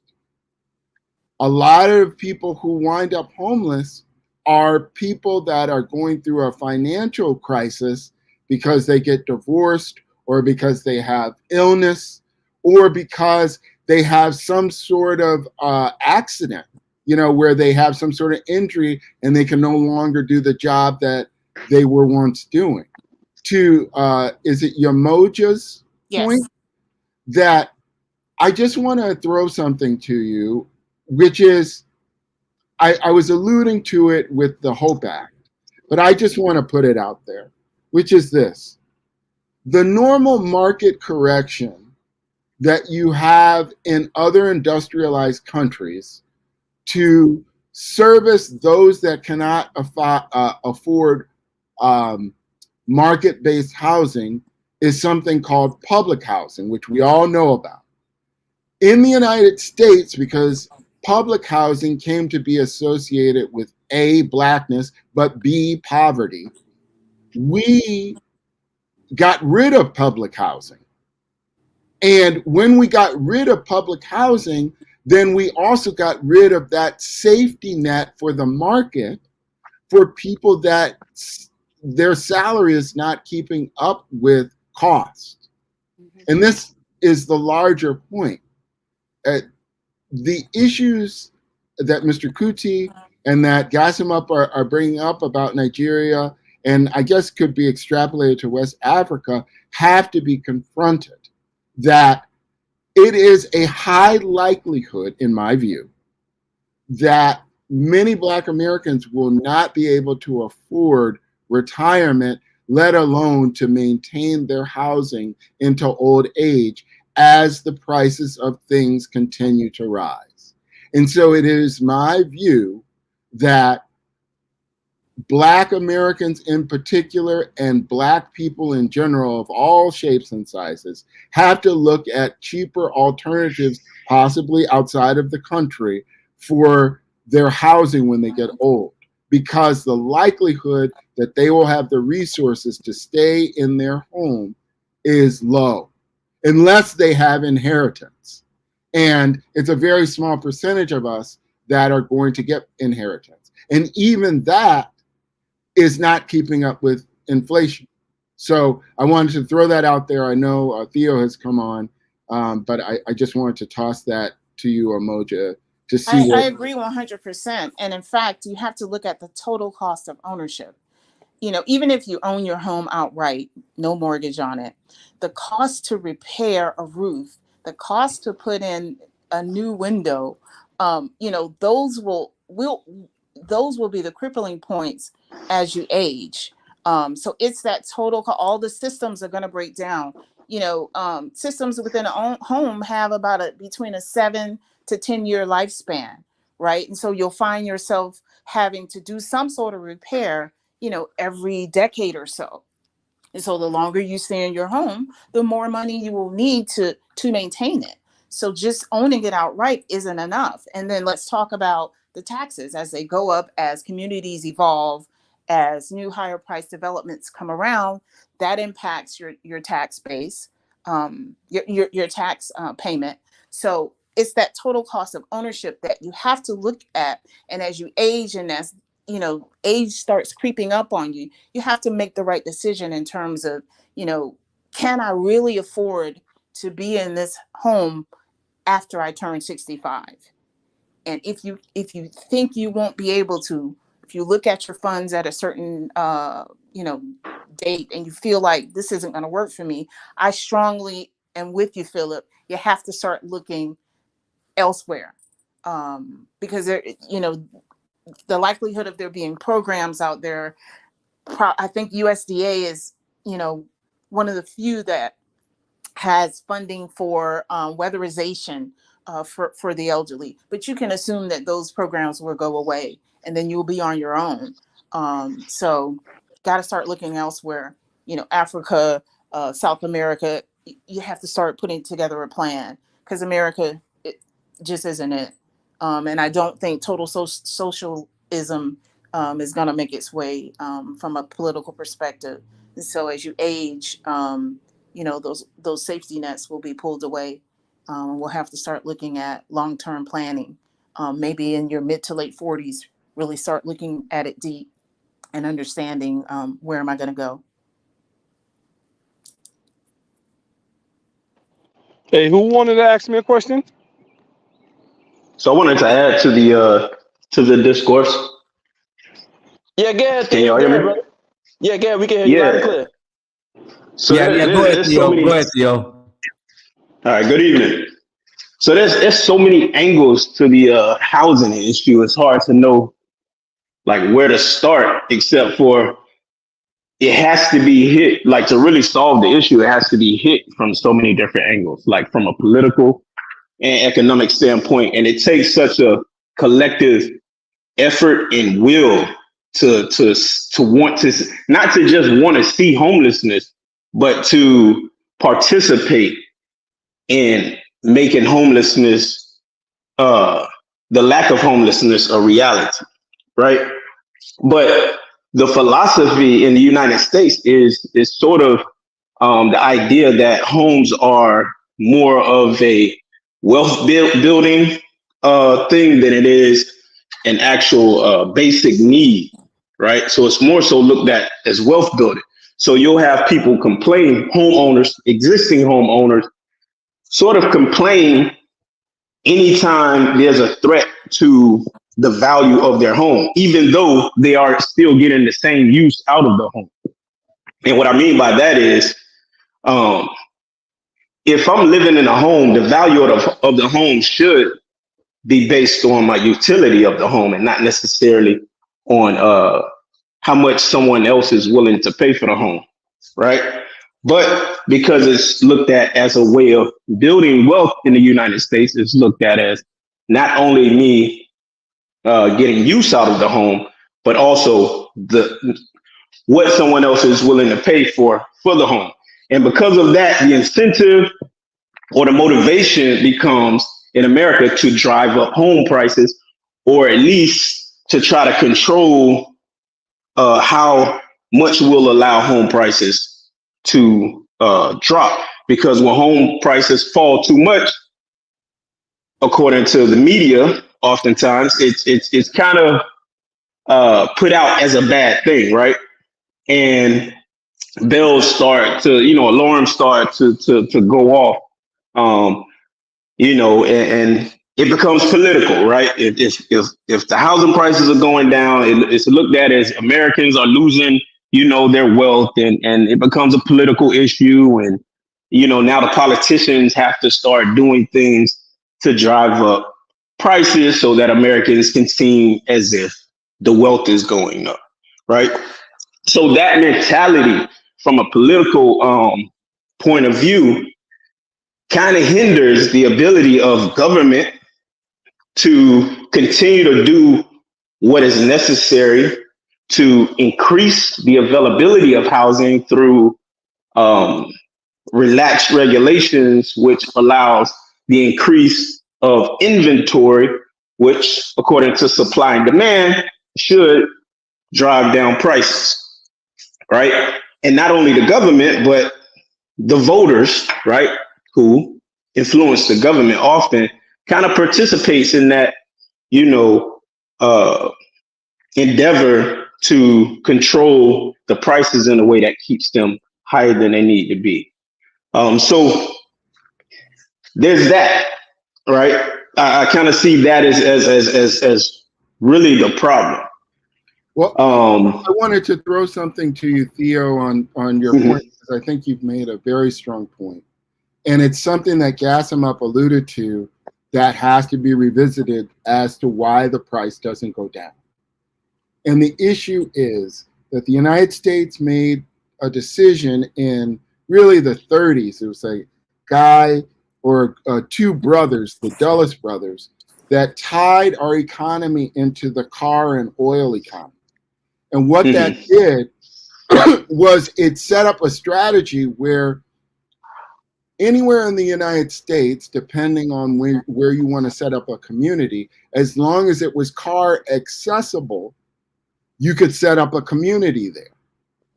But it is incredibly expensive to maintain these rural areas that are only accessible by car. Most other countries have what they call city centers, where there are a few areas that are where people live, and they're usually accessible by by train and bus. And if you live too far out, then you can't really live there. But in the United States, we actually subsidize these people to live in these remote areas, and we have to pay an incredible amount of infrastructure costs to maintain access to these areas. And it's absolutely killing the country because of the cost. And so I'm bringing that up to talk about what you were talking about, Theo, and which Gasimup and Emoja brought up, which is there doesn't seem to be the will to bring down the cost. And my answer to that is because they can't. They would have to reorganize the society and how it functions to be able to do it. And when people talk about that, then you get all of these people that say, oh, it's an authoritarian government. Oh, it's communism. They finally come in and they're taking away our freedom to live where we want to live. Well, I'm not standing for it. They're not going to use my tax dollars for it. Everything stays the way that it is. And so what you have is a downward spiral of money chasing bad money to maintain prices. And I don't think at this point, and I'm just specifically dealing with Black people, Black people are not going to be able to solve this regardless to whatever political affiliation they have, because both parties support the economy that we have. They are not interested in reorganizing the society that it's more affordable. That's not what they're going to do. Exactly. So I wanted to throw that out there to say this is why. If you don't understand the petrodollar and how we're hardwired into a sprawling car-based economy, that it won't make any sense why we don't try to bring the price down. But I'll say this. Let me add this, like to piggyback on what you're saying. It comes down to, though, how each individual buys into America or buys into the idea of success, right? Because from so let's look at it like this. When a person doesn't have a home, right, they want housing prices to be low. But sometimes you can take that same person, and as soon as they buy a house, they want the housing price to go up as high as possible, just so that they can. It becomes almost like an ego thing, even if they don't intend on selling, right? Because if the housing prices shoot up, even if your housing price shoots up, guess what? All other housing prices have shot up. So even if you sell at that point, you're still going to end up buying higher than you did, at first. So it really doesn't benefit you yet. Mentally, people buy into that idea as soon as they have that, because it becomes a bragging right? My house, you buy a house for $250,000, right? And it's a great house, right? As it is, you're utilizing it. The schools are, good in the area. You got the 3 bedrooms, 2 baths that you need for your family. You should be content with living there, raising your family, and that's it. Unless you had to move for some reason, you should be good, right? So there should be no need for that price to go up, right? Or for you to want the price to go up, because it's going to increase your taxes, right? 1. And 2, if you sell at that point, you're now back in the market where the housing prices are higher. right? But you can't get. It's hard to get the. Go ahead. I just wanted to throw something to you because this is the whole gentrification argument, which is everybody cheers when all the new shops and things come into your area that finally the town development is coming and your property value goes up. Everybody cheers because finally it's going to price out these undesirable people that you've been wanting to get rid of forever until you yourself get priced out. And now let me speak on that real quick. Let me speak to that real quick because that's a bit of a catch-22 because I think gentrification is a necessary thing. I think people should participate in gentrification, right? And I don't mean that in the sense of driving up prices, but I mean in increasing the quality of life in the environment that you live in. Because if you look up the definition of gentrification, it just means raising the standard of living, right? So when you look in a neighborhood that's, that I'm familiar with, right? The type of stuff that I'm familiar with just in my lifetime, which was pretty much on some side of the downtown area, the area became a high crime area, drug infested, right, through the 80s, 90s, and just an undesirable place to live. So anybody who could get out wanted to get out. So you had the initial flight away from the city into the suburbs. Then, the housing prices were more affordable. But then you had the crime, the drugs and everything like that. And eventually those type of neighborhoods became places to escape from. And because of that, if you grew up in a neighborhood like that and you became successful, part of your success was to leave that neighborhood behind.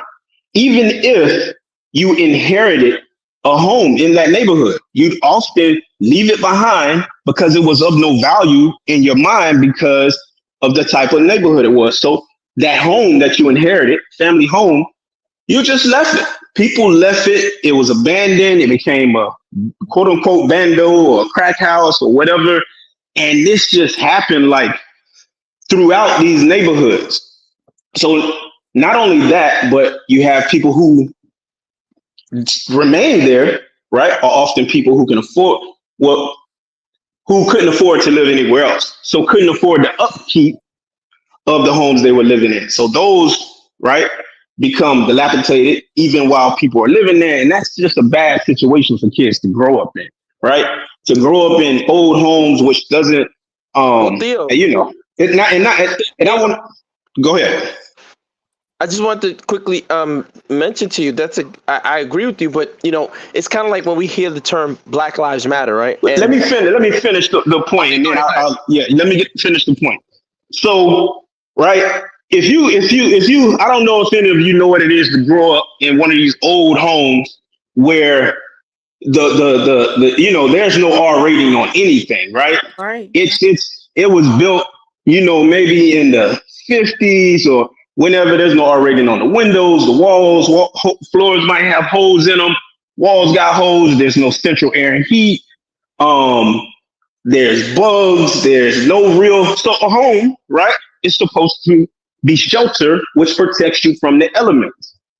So a lot of kids grow up in homes that don't necessarily protect them fully from the elements. I'm talking about it's hot when it's hot, right? It's extra hot in the home when it's hot. And the best they can do is put a fan in the window, right? And that barely does it. It's extra cold when it's cold. And they got to keep up with kerosene to keep some type of heat going on in the place. There might be leaks in the roof, right? Throughout the home. There's bugs. There's rodents. This is real stuff. Right. You have to address that. That's not intrinsic. That doesn't happen. No, I know. But let me just finish. So my point with this is we have developed, I think this is why I say it's a catch-22 with gentrification, right? Because we shouldn't frown upon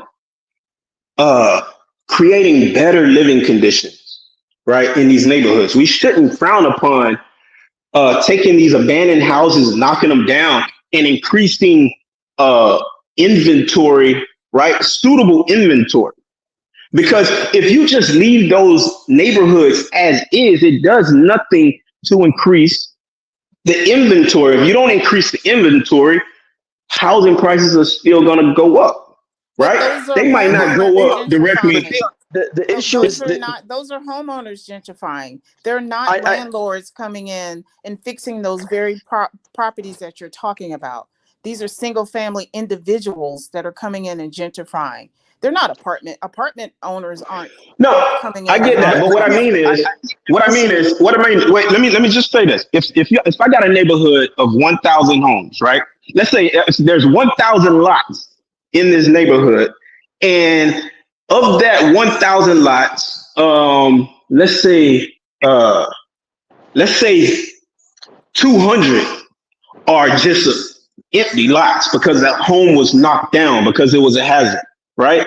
Let's say another 400, the homes are there, but they're not occupied, right? So what's that? 500 homes, half of the homes, no one's living there. So this is space that's being occupied by homes that no one can live in, right? That's less supply.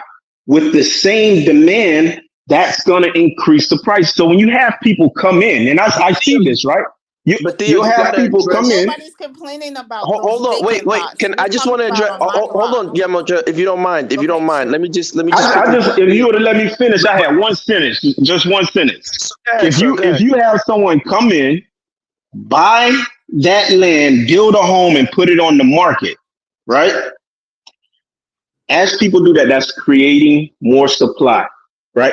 Initially, those prices are going to be relatively affordable to the folks in the neighborhood. Now, as it happens over time, unfortunately, it does drive up prices. But no one is saying who has to buy those homes.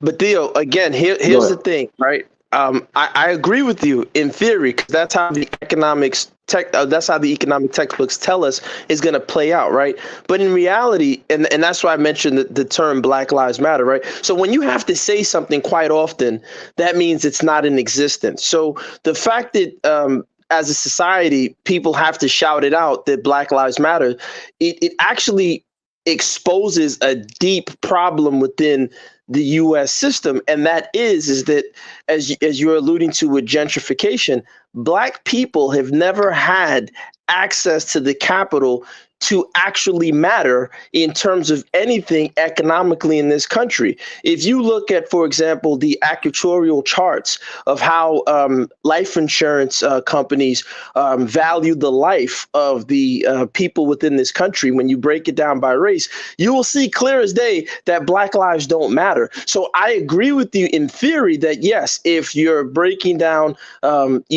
houses that have urban blight and you rebuild them and you have a developer come in and put more property and better property, I think that sounds great in theory, but the reality is that never happened when Black people had those neighborhoods, whether it be Chicago, New York, California, wherever it was, right? They didn't have the access to capital to do that. Now, since they didn't have the access to capital, who did? Well, the people whose lives mattered and the people who had access to banks, right? And who had access to these bank loans. So those are the people who were able to get access to the capital. Historically. Say again, sir? Historically, you're talking historically, right? Well, he's actually talking. He's actually talking. If I may piggyback what Gas is saying, he's actually talking about how it functions now. The part that you left out, Theo, and I'm going to toss it back to Gas because he was sharing some wisdom there, is they have this thing called tax increment financing. Have you ever heard of this? It's called TIF. No. Okay, so let me just, in a very simple way, what tax increment financing does is you have an area like you described, in 600 of the 1,000 lots are basically empty lots and dilapidated housing. So in terms of the investment risk, it's high, right? So that drives business owners not to want to invest in that area because their insurance costs will be higher, their startup costs, depending upon what kind of infrastructure is in that area, will be higher. This is the classic problem of, Black and blighted communities, ghettos, why they don't get development, right? So what they came up with was, and there are various versions of it. One of the more recent ones was called the enterprise zones that the Clinton administration did, but all the way going back to Nixon. Trump did it with the opportunity zones as well. Yeah, and that's where I was going to say that you can talk about those as well. That here's what happens. When you set up a tax increment finance zone, what you do is you're locking in the tax rate for investors for 10 years. Yes. So when they come in and they put a Ross, clothing store and, a Rainbows and a Target and a Target, that's the quintessential Target. Right? The anchors. They've locked the taxes for that whole area. So then that means there's a tax shortfall that has to be made up by the homeowners for things that they need for that tax region, like schools, like electricity, utilities, water, all of these things that in trying to bring in the investment, now it gets thrown on the taxpayers to try to make up the incentive to bring in capital. And so what happens then? What happens then? That was part of my question. Can I say something now? I've been listening for an hour. Okay, Delroy. And then we go past it to Brandon. Go ahead, Delroy. Well, I don't know if I got the point he was trying to make. We'll come back to it. Go ahead. Yeah, but your point you was trying to make, that was going to be my part of it was going to be my question. For the person or for the family that own their home, they've been paying their taxes, taking care of their house, cutting their lawns, keeping it up, right? Maybe on a fixed income or maybe low income, but they're taking care of the house, they're paying their mortgage, or the house is already paid for. So they're paying their taxes. And here come so-called gentrification. Boom, taxes go up. Can't pay their taxes anymore. They lose their house. What happened to, is it fair for those people to lose their house within that realm? Because they was doing what they were supposed to do. Right. No, I don't think so. That's the gentrification that we're talking about. We're not talking about the 500 lots done. We don't have an agreement with the public to help you maintain your housing. That was all under the lexicon of the Federal Housing Authority, HUD, and also under public housing. But we abolished all of that in the 90s in favor of, it's the HOPE Act, that it all has to go through private developers now. And that's unless you live in a USDA mapped area. I don't know if that's answering my question. What's your question? My question is, if these people have been paying their mortgage, paying their taxes, right? Because they're on a fixed income or a low income, or maybe the house is even paid for already. But here comes gentrification, the tax shoot up and they can't pay it. Is it fair to those people who's been doing what they're supposed to do? No, it's not fair. No, that's where the government should come in and address that in the same way that becomes another avenue to address. The government will do that because black people don't have the capital to push the politicians in their favor to make policies that will address those issues. So if you look at it from the 60s, the 70s, the 80s, the 90s until now, no one can show me a place in time where black capital was so extensive that they could address these issues. When you talk of whether it's Black Wall Street, whether it's the Gap Band, Greenwood, Archer and Pine, and all these other places, exactly, people, all of those enclaves, they still still didn't have the capital to move the needle in the direction of these type of economic theories that Theo was talking about. We're always behind the 8 ball. But I know Brandon wants to hop on and tell us that we're crazy. Go ahead. But they had the capital in Greenwood. They had the capital in Greenwood. They burned them out. They had more capital than anybody else. It's also about not focusing so much on the presidential election and start looking at what's on your local ballot. Well, even then, though, some of these people just don't have the ideas. Some of these people just don't have the ideas. Like, and that's why these conversations are great, because even you can vote for who you want to, but if they don't have the solutions and the ideas, it's not going to change anything. They're just going to get into office. Can we go back to the capital part? Hey, let's do this. Let me pass it to Brandon. Delaware. Let me pass it to Brandon. Go ahead, Brandon. Brandon probably answered your question. Go ahead, Brandon. Brandon. Okay, birds chirping. That Obama phone, Brandon. You on your Obama phone, Brandon. Dynast, let me just finish up and then they could answer, right? All right. The brother just said that Black Wall Street, Greenwood, they didn't have the capital. No, it wasn't about capital.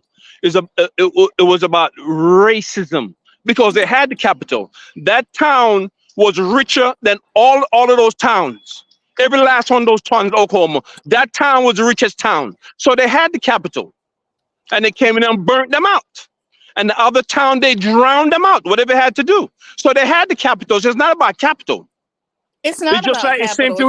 It's same through gentrification. If you look at Baldwin Hills Crenshaw Mall, that was sold during the pandemic, the height of the pandemic. Hold on, Brandon. Black investors had the most money and cash. They offered the most money and cash, and it went to a set of Jewish developers, I believe, because they were said to have more experience. Jewish what does Russian experience have to do with it? They had the money and they had a plan that the city saw. Have you guys read Jared Ball's work on the Black Wall Street? We didn't have as much capital as we thought we did. The money isn't there. They had more capital than the white people. Yeah. They had the capital to do what they needed to do. Go ahead, they didn't have the leverage. Brandon's in LA. Go ahead, Brandon. Dynast, how much is the taxes in California on a $500,000 house? Too much. I don't want to. Too much. 1.25%. I'm a broker. Right. So taxes in Cali is 1%. This is one of the highest real estate markets in America.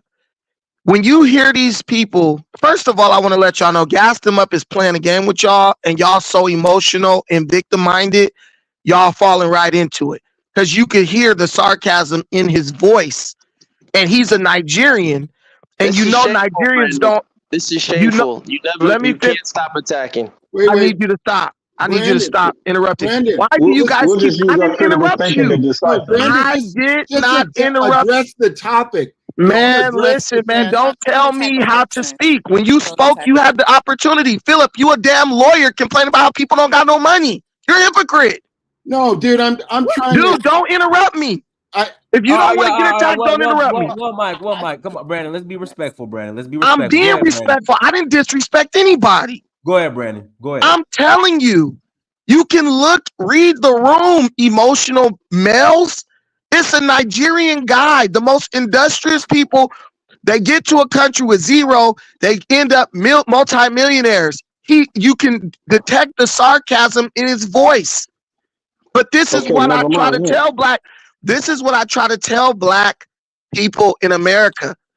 When you go in with the victim mindset, you gravitate towards anybody preaching the victimhood narrative that you want to hear. We up here talking about home taxes. If you own $1 million home, your tax in Cali is like $10,000. $500,000, your tax in Cali like $5,000. Are you really gonna sit here and tell me that someone in California can't come up with $5,000 to pay their taxes if they wanted the new Tesla? Home is paid off. Yeah. If they wanted to get the new Tesla, they'll come up with 10 to put down on it if they credit messed up. If they want the new Challenger, they'll come up with 10 to put down on it if their credit score is 0. I see it every day. Black people have plenty of access to capital. You know how I know? Because other groups come to America with zero, and within 10 years, they got capital. Let's call it what it is. Black people refuse to work with each other. Black people refuse to work with anybody who's not willing to entertain the victimhood narrative, whether they white, black, blue, or green. And unfortunately for us, the people who have the capital and can give us access to the capital, they're not trying to hear these excuses. Dynast, tell me one time you watched Shark Tank and a dude got in there and said, you know what? I don't got the capital because of 450 years of slavery. And they was like, yeah, man, I want to invest in that. Nobody does that. That's a bullshit example. You guys sit up times for white Europeans to come on their show. I didn't interrupt you. Wait, but Brandon, you're assuming every day. I'm not assuming anything. I'm 30. No, I'm 30. You're assuming that I'm 38 years old. I'm not 12. No, I'm not gonna wait. It's my turn to speak. I'm not gonna wait for you. You had the opportunity to speak like honest, and you chose not to. So it's my turn now. I spoke honestly, but you have listen, bro. Dude, just touch it. Listen, Dynast. I'm gonna talk to Dynast. I'm not talking to you. I'm not talking to you. Have to go back and These dudes, whatever. We could go back and forth, and I'll stop talking as soon as I say this. Dynast, these dudes is touching money, bro. How is someone touching money, sitting up complaining like they living in the projects? That only happens in the black community. You gonna sit up here and let a damn lawyer, teacher, and a doctor. Do you some of the most highest when they get corporate? Some of the most highest paid people in America. They're in the top 1% of the globe in earnings, and you got Cambodians who don't even speak English, barely can read English, touching capital, and they're gonna tell you that's because they were disenfranchised 400 years ago. It's cap. Do you say that to corporate America when they get corporate welfare, sir?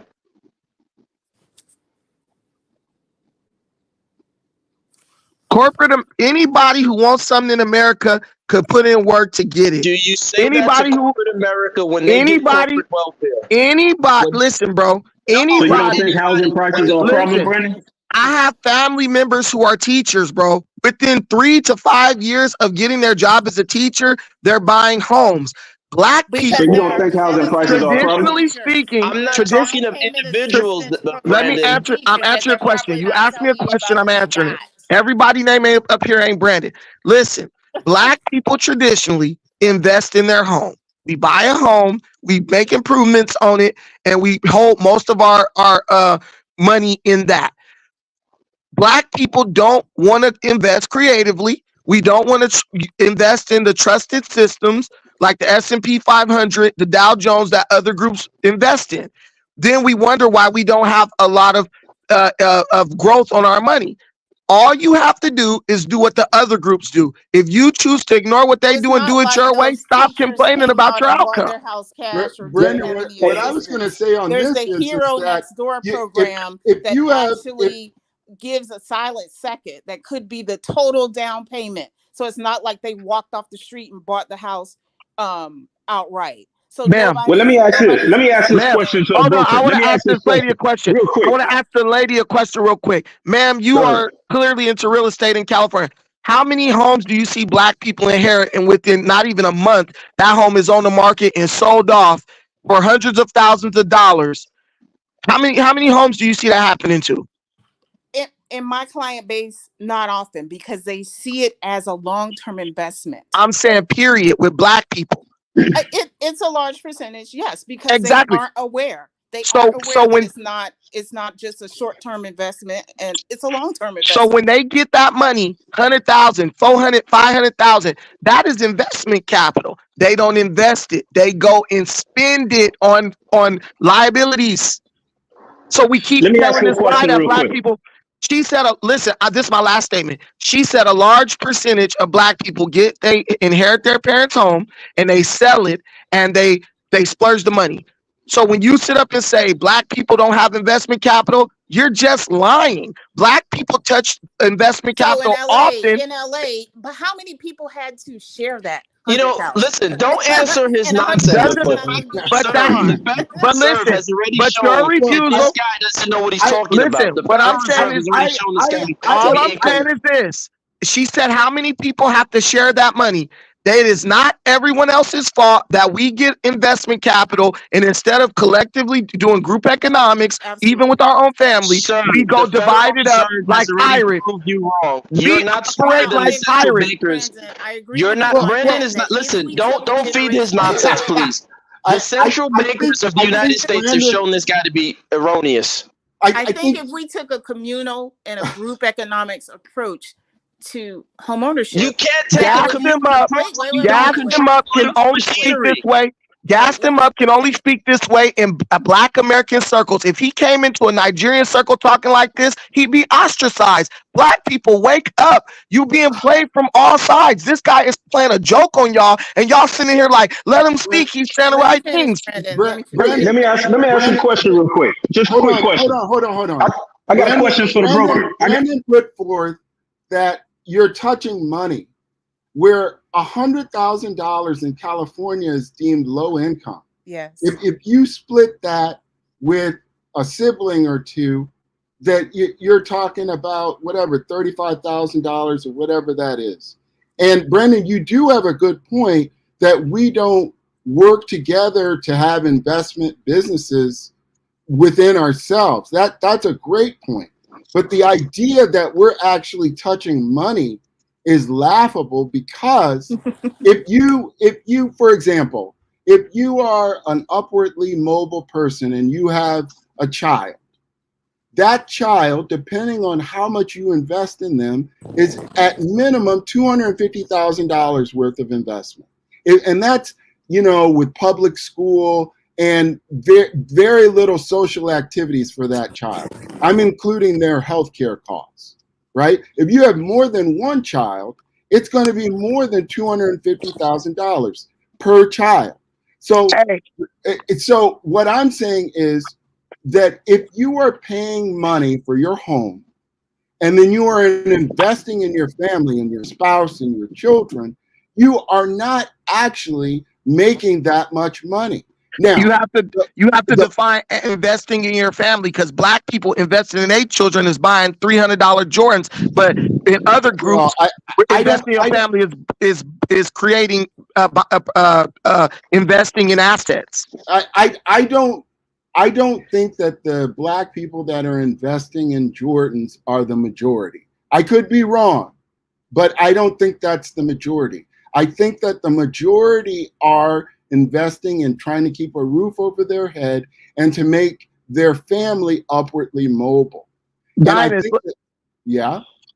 when you come to LA, let's go to Fig, Dynast. During PP loan and EDD scams, a bunch of dudes open up them little stores where they sell the whole clothes. The little skimpy lingerie for the girls walking on the blade.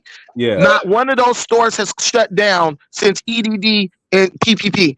Because it's an asset, it's saw a need and they filled it. There's about 10 of those stores on one street, and they're all open making money for 3 or 4 years now. This is excuses. If you touch money, wait. Hey, let me ask a question right quick. Did everybody do that? Did everybody do that? Did a majority of Black people do that? But wait, let me ask this question real quick. Even analyze their books. Wait, hold on. This guy, you see, this is why I don't take people like Brandon serious. He hasn't even analyzed his books. If anybody knows anything about value investing, if you follow Warren Buffett, the first thing you'll do is you'll look at the books. So he's just sitting down there telling you, oh yeah, the business didn't shut down. You don't know what those business owners are going through. You don't know what their tax bills are like. You don't know what their payroll is like. You don't know what their payroll sales taxes are like. You don't know any of that. You can't just erroneously assume that because they're open or the lights are on that things are running smoothly. It might be, it might not be. How do you know I don't own one? How do I know? How do you know I don't own one? Who's the broker on here? You did not address. Who's the broker? How do you? Who's the broker in the you're chat? gonna realize what everyone in this you refuse to address corporate welfare. Let me ask you this question real quick. Let me just say this real quick. What I'm trying to tell you, guys, one mic. I can't.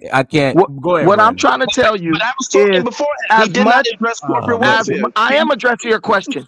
Hey, as much as listen, as much as they keep saying I'm stereotyping our people, what you guys don't realize is The people who are stereotyping and speaking about our people in a monolithic way are the ones telling you how broke you are, how you don't got access to capital. Man, there's 2 million black millionaires in America.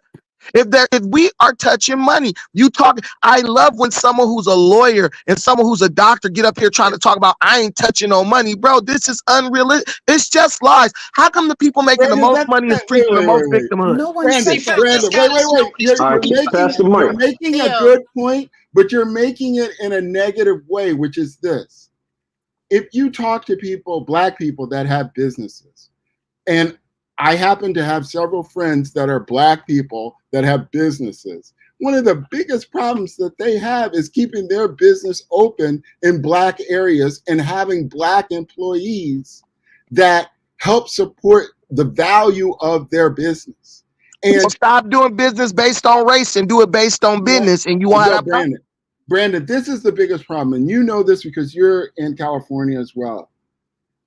If you go out to Alhambra, which is the Chinese area, all of these people talking about the undocumented people, when these Chinese immigrants come here, they're absorbed into the businesses within their community. Yeah. They're not going to be asking for those federal checks that everybody is complaining about to be able to get started.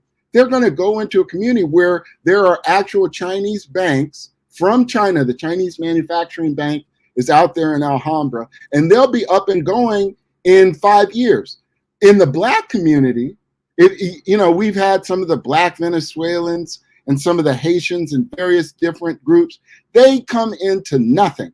They come into businesses that are barely keeping the lights on.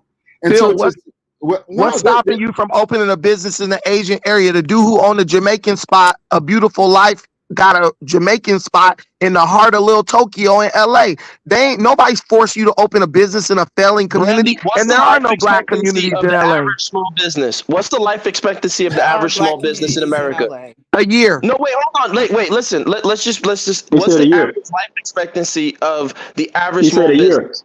No, it's not a year. It's actually 5 years. If a business can survive 5 years, they've done well. No, you said life expectancy. You're asking, you're being slick. You got that right Nigerian scammery going on. All right, sure. 90% of businesses you said what's the life expectancy? Jesus Christ, sir, listen. You asked what's the life expectancy. You didn't ask how long does a business have to operate for it to be okay, good. But wait a minute. You got me. That's good. What about okay. No, I'm just saying because this is listen. He comes on here and says people are being emotional, right? And you're not asking the pertinent questions. You said there are 2 million black millionaires in the United States. How many of those millionaires are liquid minus their home? I want to know the percentage of those millionaires that are liquid, the $1 million minus their net worth of their home. How am I supposed to know that? And that's why I can tell. That's why I can tell you've never been. That's why I can tell. Can you not tell this dude is being disingenuous? Let me finish. Let me finish. No, you're being. Listen, I'm not one of the kids who. I'm not one of the kids who's forced to listen to you all day. Anecdotes. I could have the mic because what he's doing is not. He's cutting off. And two of the most. Listen, two men. This guy's. You see what he's doing? He's not letting people respond. 2 men. You asked me a question. Actually, you actually asked me a question. You responded. So let me finish my point. Once again, sir, this is the tone is good now. Sir, this is how I know you've never been. A real black man is up in here, not a black yes, a black great. victim. You're a real black man. Great. Yeah. That's good. That's hallelujah to you. Listen, hey, I want to tell you guys, I want to point this out. You got two men. You got 2 men from the most successful black group in America. You got to mute him too, because if he does the same thing, when they do the same thing to him, you'll mute that person. So if we can also mute him as well. Thank you, sir. Hey, my point is this. I don't know why we have to say that someone is supporting victimhood when we want to see our group do better. But Phil, he hasn't even addressed the question. There is no group. There is no group. Let me say this. Let me finish. You're talking pure nothingness. Thank you. You ask empty questions trying to dominate the mic. That's great. Thank you. You do the same. Again, you just stated that there are 2 million black people who are millionaires. And I asked you a question. What percentage of them are liquid minus their the value of their house? Right? And you couldn't answer that. So again, that means that you've never been in a fiduciary capacity. You've never been a financial advisor. You're not. So you come on these platforms. You just come on these platforms and I've never been a financial You've advisor. never been a financial Hey, can I advisor. ask my question real quick? Hold on Can I real ask quick. my question now? I just want to. Brandon, I'm just pass trying the to mic, put. man. Hey, Man, Pat, come on, just pass the mic. Let's pass the mic. Go ahead, Theo. Hey, so for the broker, I just got a question that, you know, just to kind of shed light on things. What would be the current mortgage payment today on a $500,000 home with a 30-year fixed mortgage at today's rates, which I think is like 7 point some odd percent. Today's 7. Well, let's get close. Yeah, so Let's go with 7. Let's go with 7. Okay, an ideal situation, decent credit. 1,800. Probably, No, let's say 7%. 7%, 30-year. That's too fixed. high. 7%. Okay, that's probably I'm gonna That's say gonna be close to. $3,000. That's gonna be close to $3,500. Yeah. Nobody's buying a home at 7% unless you voted for Joe Biden. Right now? What are the rates right now? That Joe Biden inflation. Hey, well, Brad, regardless, that's the reality. You're not muting his mic because somebody else did it to him. You would mute everybody's mic. You see it's muted. Go ahead, Emoji. What was about 33?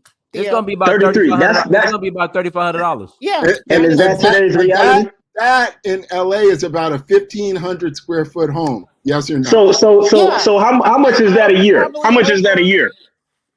33 times 12 is what, about 36,000? Almost $40,000. Yeah. Almost $40,000 a year. Just right. That would be the mortgage payment. That's not including taxes and insurance, right? Right. You add insurance and taxes, and now you might be at 48,000. Yeah, Moja, can you check the federal Reserve to see the black income level? Hey, if you come to LA, bring that up. If you come to LA, let Theo finish. Go ahead, Theo. So this is my question to you, Brandon. Do you think housing prices right now are an issue for the average American or not? You're asking this lady. You're asking this lady based on California, bro. Most black people don't even live in California. For me, that is not a lot of money because people are paying $5,000 to live in an apartment in California. So that's a lot of money for somebody living in Podunk, maybe Alabama or California too, though. Right, dude. Listen, $4,800 is not a lot of money by any measure, right? But what I'm telling you, a lot of homeless people for a reason in California, though, right? Let me answer your question. What I'm telling you is, if we stop playing the victim narrative, if we start talking, victim, bro. Listen, come on, man. There's circumstances. Listen, black people are dynasts. Black people are the only people who will sit up and try to give you financial advice, but will never tell you how much money they make. If I ask these dudes how much money you put up, listen. The president of the United States has to show his taxes to run for president. Black people hide their hand and they say a bunch of crap that doesn't even apply to them. What I'm going to tell you, as a black man making $100,000 a year, $4,000 a month is not hurting you. You're wasting easily $500-600 a month buying lattes and stuff like that. We always speak as if all black people live in California. If you are paying a 7% interest rate on a home, you are a absolute moron. So what's the national average right now of homes? Listen, let me give them some advice Let me give them some advice. Let me give some people some advice that y'all won't give, because you guys can make this constructive, but this is a victim session. Do not pay over people, man, and just speak to the subject. If your credit is not good enough to get between a 2% and a 4% interest rate fixed, don't buy a home. You're not in position to do it. And that's the reality today. I understand it changes. But we're talking about right now, today. We're talking about the housing. We're not talking about 50 years ago. We're not talking about 30 years ago. We're not talking about maybe 10 years later or even 5 years later. We're talking about right now. What are the circumstances today? No idea what he's talking about. The real estate prices ain't as high there in Jamaica. Listen, black people could do anything they put their mind to in the story. You can tell this guy, for example, if anybody has been in finance, you'll know that there's something called an accredited investor, right? And that's why I asked Brandon that question about his so-called 2 million black millionaires, right, that exist in the United States. Now, in order to be an accredited investor, you have to have income over $200,000 and a net worth of 1 million, not including your home value. How many black millionaires fall into that category? Why don't we do what your people do? And let me let me ask you a question. You see, Hold on, let me ask I got a question. Let me ask you a question. What is an accredited investor? I just said it. That he doesn't know. He's just saying stuff. Brandon. An accredited investor are people that get special offerings for investment. So, like if you are, for example, an IPO, right? They have a first wave of IPO that they will offer to accredited investors, which are more capitalized people that put their money in to start the IPO, for example. They're basically offered riskier investments because they're more liquid. That's what they are. But to Gasm Up's point, most black people are not anywhere close to anything like that. That most of their wealth is in their home. So we're using California as a baseline. The average home price in Los Angeles. Let the broker speak. Go ahead, Mojo. So the average price for a home in Los Angeles is $975,000. That's the median. $975,000. Okay. As of today, from Bank Rate, the average interest rate is 7.17. And what's the median black income in California? What's the median black income in California? Okay, well, the median income period. Probably no, don't. In California, because that's 700,000 you said. And what's the median black income? Let's see if black people in California can afford what Mr. Brandon is basically shouting to the hills that we can afford. Yeah, it's actually more than that. She said 900,000, correct? Yes, 900,000. So based on that, your income, your house should not be, 3 times your income? So what's the median income for black people in California? Since Brandon claims that we have all this money. No, here's a point Brandon made though. We're not a monolith, but he needs to understand everybody ain't speaking to him or his situation to people like him. You ought to be okay when other people try to. He's not even an accredited investor. He's not even in the big leagues. He's talking like he is. Hold on for a second. $100,000 in California is actually considered low income.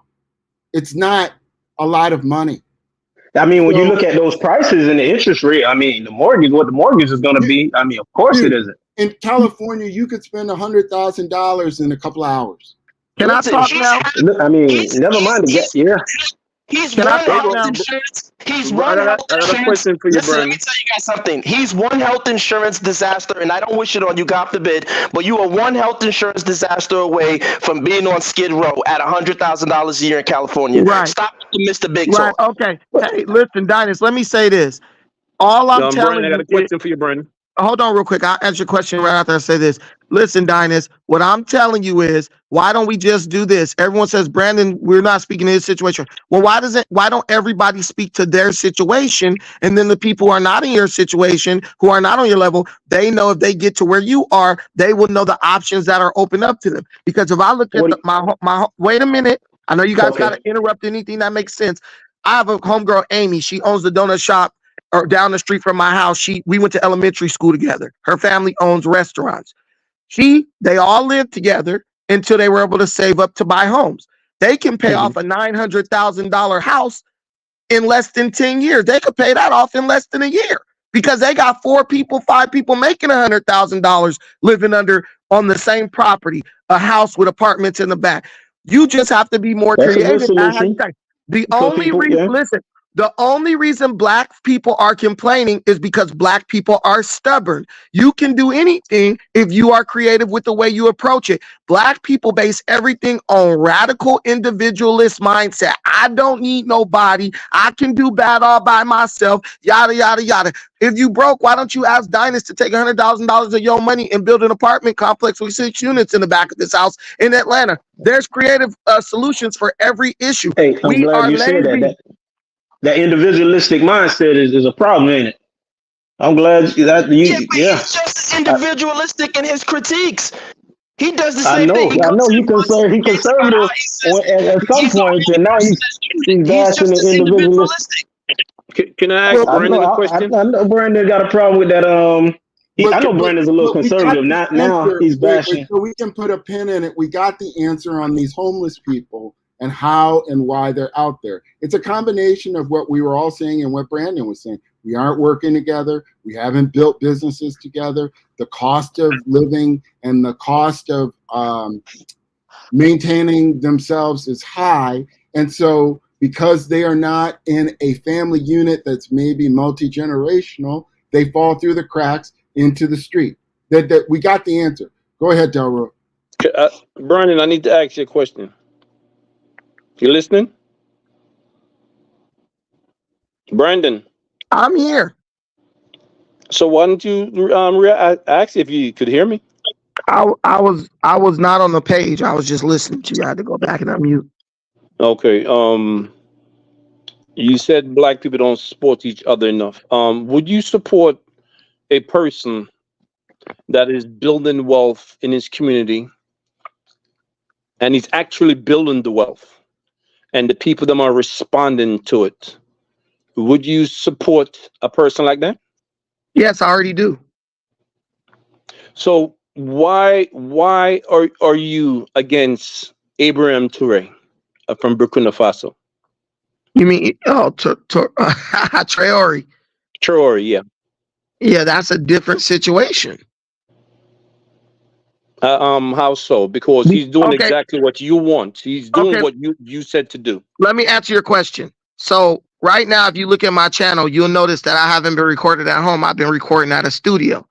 The studio I record at is owned by a black man, and business is slow right now because the cost of everything is going up because of Biden, and people don't have a lot of That's kind of a victim mindset when you blame Biden. Wait. My bad. I'm answering your question with an example. I'm answering your question. Just follow me for a second. Good point, Theo. Good point. Listen, follow me for a second. That's all I'm asking. So he's struggling with his studio. It's a black-owned studio. He caters to black-owned businesses, black-owned podcasters. You know, he'll work with you on prices and stuff like that. First step, when he talked to me, he asked me for help. First thing I said was, bro, how much is the rent on the bill on the unit? If that man would have told me, oh, I can't tell you that, bro, there would have been no help for me, because I need to know what the books are looking like, and I need to know what the costs are, right? So I need to know if you spending $25 a day on lunch, but you begging me for money, right? He opened everything up. He said, bro, this X amount for the unit. I told him, you know what? I will come there, give me this access. I'll pay half the rent for you every month, as long as you need me to, if you give me the access I want. The problem with Ibrahim Traore is that there's no transparency in anything. There's back alley deals being done, like when they decided to give him 5 more years. There were no cameras allowed in there. There was no civilian oversight committee allowed in there, lawyers or anybody credible who could make sure that what was being done was on the up and up. For all we know, they could have been in there. Hold on. For all we know, he could have. Hold on, bro. Hold on, bro. I'm trying to hear. Let him finish. Hold on, bro. For all we know, they could have been in there drinking palm wine, playing dominoes. Like, look at these fools. We about to take the country. So if Traore was transparent, I would be fine with him. But when I look at a situation where there's absolutely no free media, they're banning television stations, they're banning newspapers, they're banning all that, I don't trust the guy, because only someone, if you're not doing anything wrong, you don't have anything to hide. Now, you could keep your sensitive stuff sensitive and secret, but dude, someone doing a vote on how much time you should get as a leader and all that stuff you could share with the public. That ain't impacting nothing right or left. The guy rules by decree from what I see, because I don't know who approved him. Are your investments in Kenya transparent? No, because he needs to answer that, right? Are your investments in Kenya transparent? Yeah, they are. Do you have a working website? Yes, yes, I do. Brandon, Brian, the only thing I'm going to say. And I pay taxes. Hold on real quick. I pay taxes to the Kenyan government, who looks at my books all the time, with my Kenyan lawyer who sees every single thing I'm doing. We stated, Ken, just the same way I can pull up Berkshire Hathaway's books. Can we do the same thing with your investments? Your company's investments? You can't Google the inner workings of Berkshire Hathaway. That's a lie. Sir, I said public records. Can we do the same thing with your investments? Whatever is up for public observation is up as far as I'm concerned. Brandon, can we finish with Abraham Toure, please? Because this is important. This is important. Please do some more in-depth research on him before you pass judgment. He wanted to step down in June. He wanted to step down. His people protested and said, "No, we will not accept it, no matter what you say." That's what happened. He banned those draconian media centers, the BBCs, the CNN, all of them, because they are preaching untruth. You know that for a fact. This is Africa we're talking about. That's why he banned them, and he needed to ban them. Let me say this. The only criticism I made of Ibrahim Traore is that he promised to have elections in July. If that man wanted to step down, it should have been after he held those elections in July like he promised. I'm not holding him. I'm not going at him for anything someone else did. I'm going at him for what he said. Sometimes you got to change the plan, man. He changed his plan for a reason. Listen, bro, I'm just holding the man accountable based on his word. No one forced him to say he would have elections in July. He said that, then he walked it back. So I'm holding him accountable. It would have caused instability, though. We know that. I mean, it would have just been the same thing that's been going on and on, where these people, you know, they do the coup, right? And then they're so quick to jump back to civilian rule, right? But it doesn't stabilize the situation, and there's no progress made. And then before you know it, there's another coup again. When is the last time they've been under civilian rule? You got to divorce yourself from the Brandon, for saying that. He was wrong for saying that he will step down because the country's not stabilized yet. Okay. It's going to take a couple of years to stabilize the situation, man.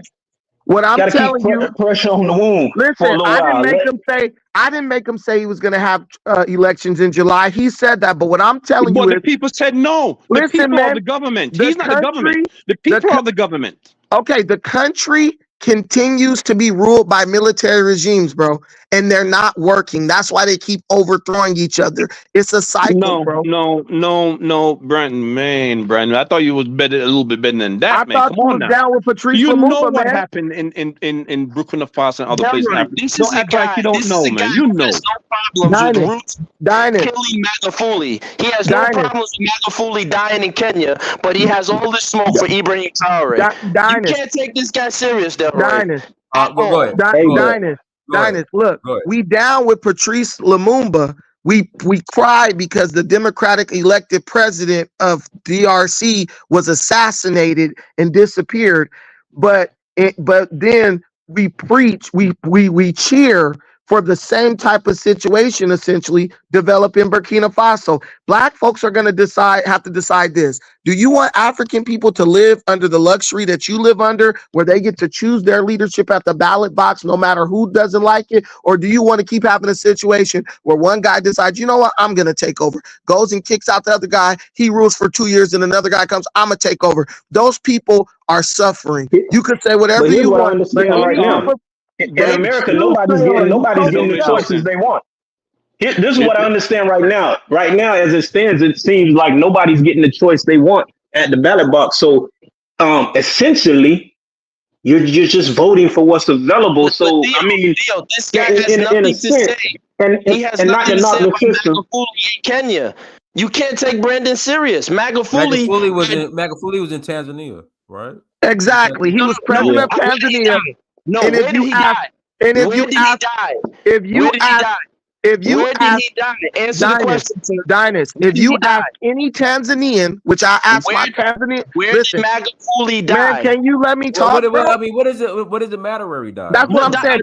Why you gotta defend this guy? I'm just asking, where does it matter where he died? He's not defending you. You're just being ignorant. He has no problem with. He has a problem with Ibrahim Traore, right? He's complaining all this nonsense, but when it's time to really talk about espionage and these type of nonsense that the West is doing, the way Magufuli died, you never see Brandon make a video about this. Well, hold on. I'm just saying he's being selective. So he died from a heart attack. Gas him up. Slow down. How did he die? Heart attack. He got assassinated. He No, he died from didn't. complication from COVID. That's how he Listen, died from. Magufuli has had a heart issue since before he became president of Tanzania. When I sat in Kenya and was like, yo, y'all think it was something funny about the death of Magufuli? There's Tanzanians who own bars and all that in Kenya. One of them is a friend of mine. He owns a furniture shop right next to my apartment. I said, what happened with Magufuli? He said, man, he's been having heart issues. He even had to leave Tanzania and go to the UK for heart surgery multiple times. And Brandon always knows somebody who knows somebody, right? Dinus, as He somebody always who knows caught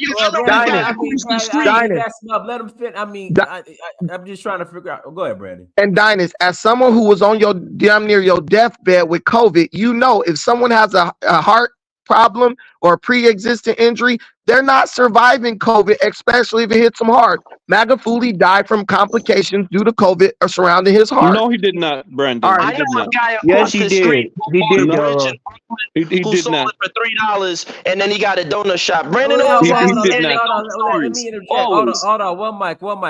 I'm reading here. He died in Dar es Salaam. He died in the hospital in Dar es Salaam. Right. Yeah. But wait, where did he visit saying before in he died? No, I said, where did he visit before he died? Dinus gassed him up is trolling, bro. It's always a troll. It's always a troll. You're trolling, bro. You're trolling, guys. No, you see, this is why I can't take you serious. Everything is always a troll with you guys. But Dinus, you got to stop defending him. He's a grown man. Dinus. No. Again, Dinus, please. You got to be objective. Brandon comes on here and he pontificates, right? So when people come after Brandon, you ain't got to defend him. Let him stand on his own. But gas him up. Do you have? But you don't. But Dinus, you don't do this for nobody else. A question. Do you have? Okay, I agree with you. Government assassinated or did wait, hold on. Wait. Let me ask you this, Dinus. I've never seen you defend anybody else on your panels the way you defend Brandon. If you're gonna do it for him, do it for everybody. That's all I'll say. He's defending integrity because he's not letting you put up false narratives up here and gas him up. Let me tell you how I know that you're disingenuous. Every day on my channel, I put the link in the comments. Anyone who disagrees with me could come up and argue me down for as long as they want. You hide because I'm going to pull up the information in real time and show everybody that you're lying. So you might as well just stop. We're not the people. You're not going to do this in a Nigerian circle because you want Nigerians to do well. You're playing a game with us because you mad at us because you teach our badass bastard kids every day and they make fun of you. We know what this is about. Hey, here's a little trivia. Here's a little trivia. Here's a little trivia right quick. Sounds like he needs to see a therapist right now. All right, here's a little trivia. Hey, here's some trivia. Let me pass it to Elvis because Elvis been waiting. Go ahead, Elvis. All right, thank you. Look, I agree with Brandon a lot on this topic, and I think Gaslam Up also has some points. When you talk about Burkina Faso, right, it was a hotbed for terrorism. That country instability was not because of the West. You had terrorists, going into that country and destabilizing it, especially on the countryside.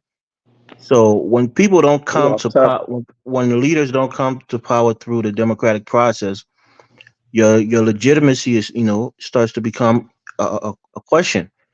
So when guys come to power, African leaders, and they start talking all this stuff about the West, it's always a big mistake.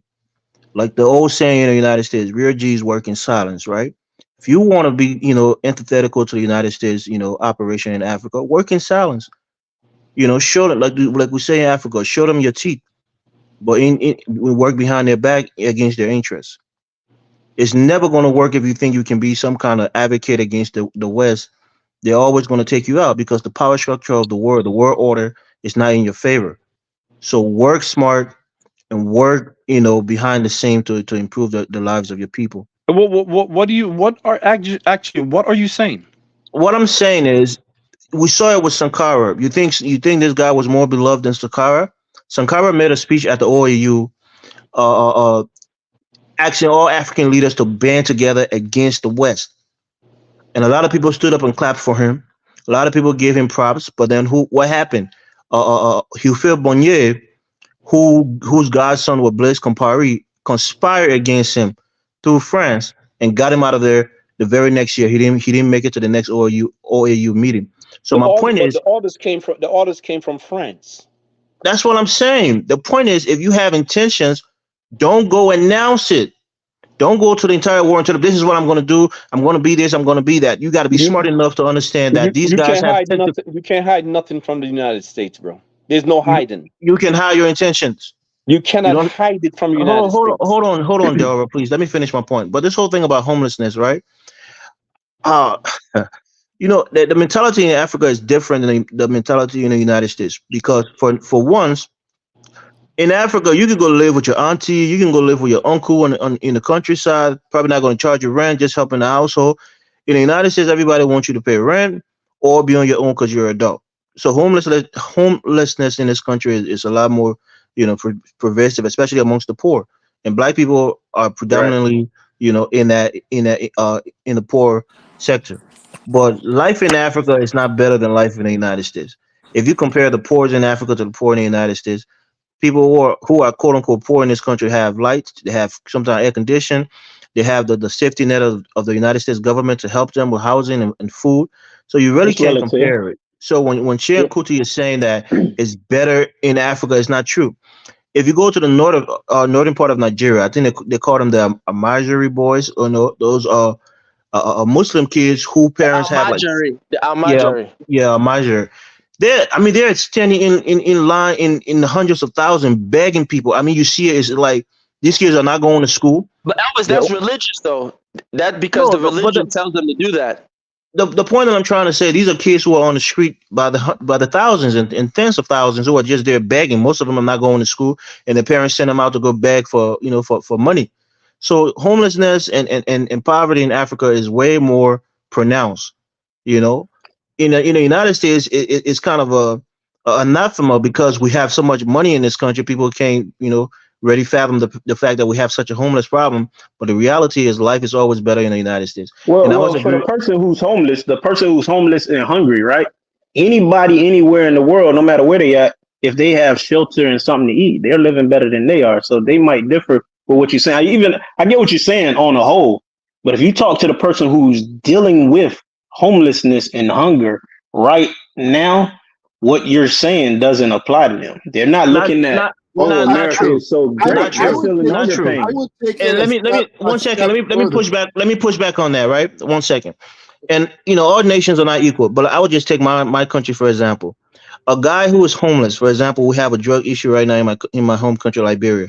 So a lot of drug infestation that's happening right now. We even have a big political crisis right now with that situation. A guy who is on drug, they call him a Zogo.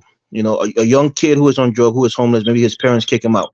He has no safety net. He can't go look for a shelter. He can't go to the government and ask for medical help. He has none of those things at his disposal. A homeless man could probably go to a shelter, apply for shelter. Maybe he get approved. He can go to to government agencies and ask for help. We have none of those things in Africa. You're on your own. If you're on the street, you either start robbing people, you start breaking into people's house to survive. Yes. So the point here is that homelessness in the United States, is bad, and it looks bad on the face because this country is so wealthy, but there's no help for Africans who are homeless. There's no help. Enough socialism to basically kind of curb the issue a little bit. So Africa needs to step it up.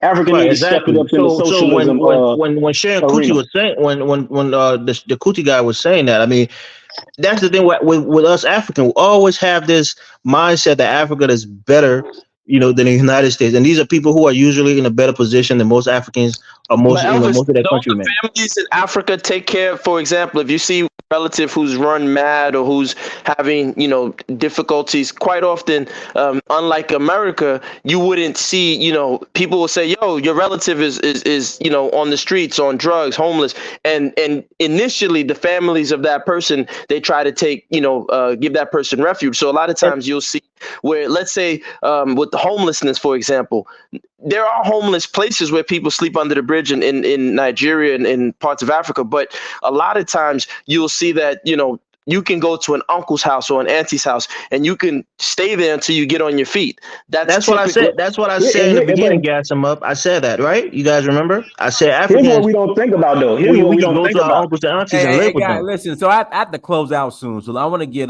Cosmic Chaos on, and I got to get Jagoon on, and I got to close out. Go ahead, Cosmic. Can we just do a 1 minute time limit so everybody can get their final thought, Dynasty? Yeah, but go ahead. Go ahead, Cosmic and Jagoon. Go ahead, Cosmic.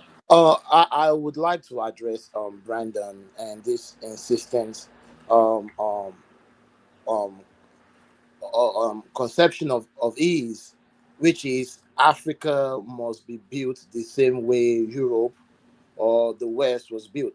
That Africa needs the same system or the same way of life.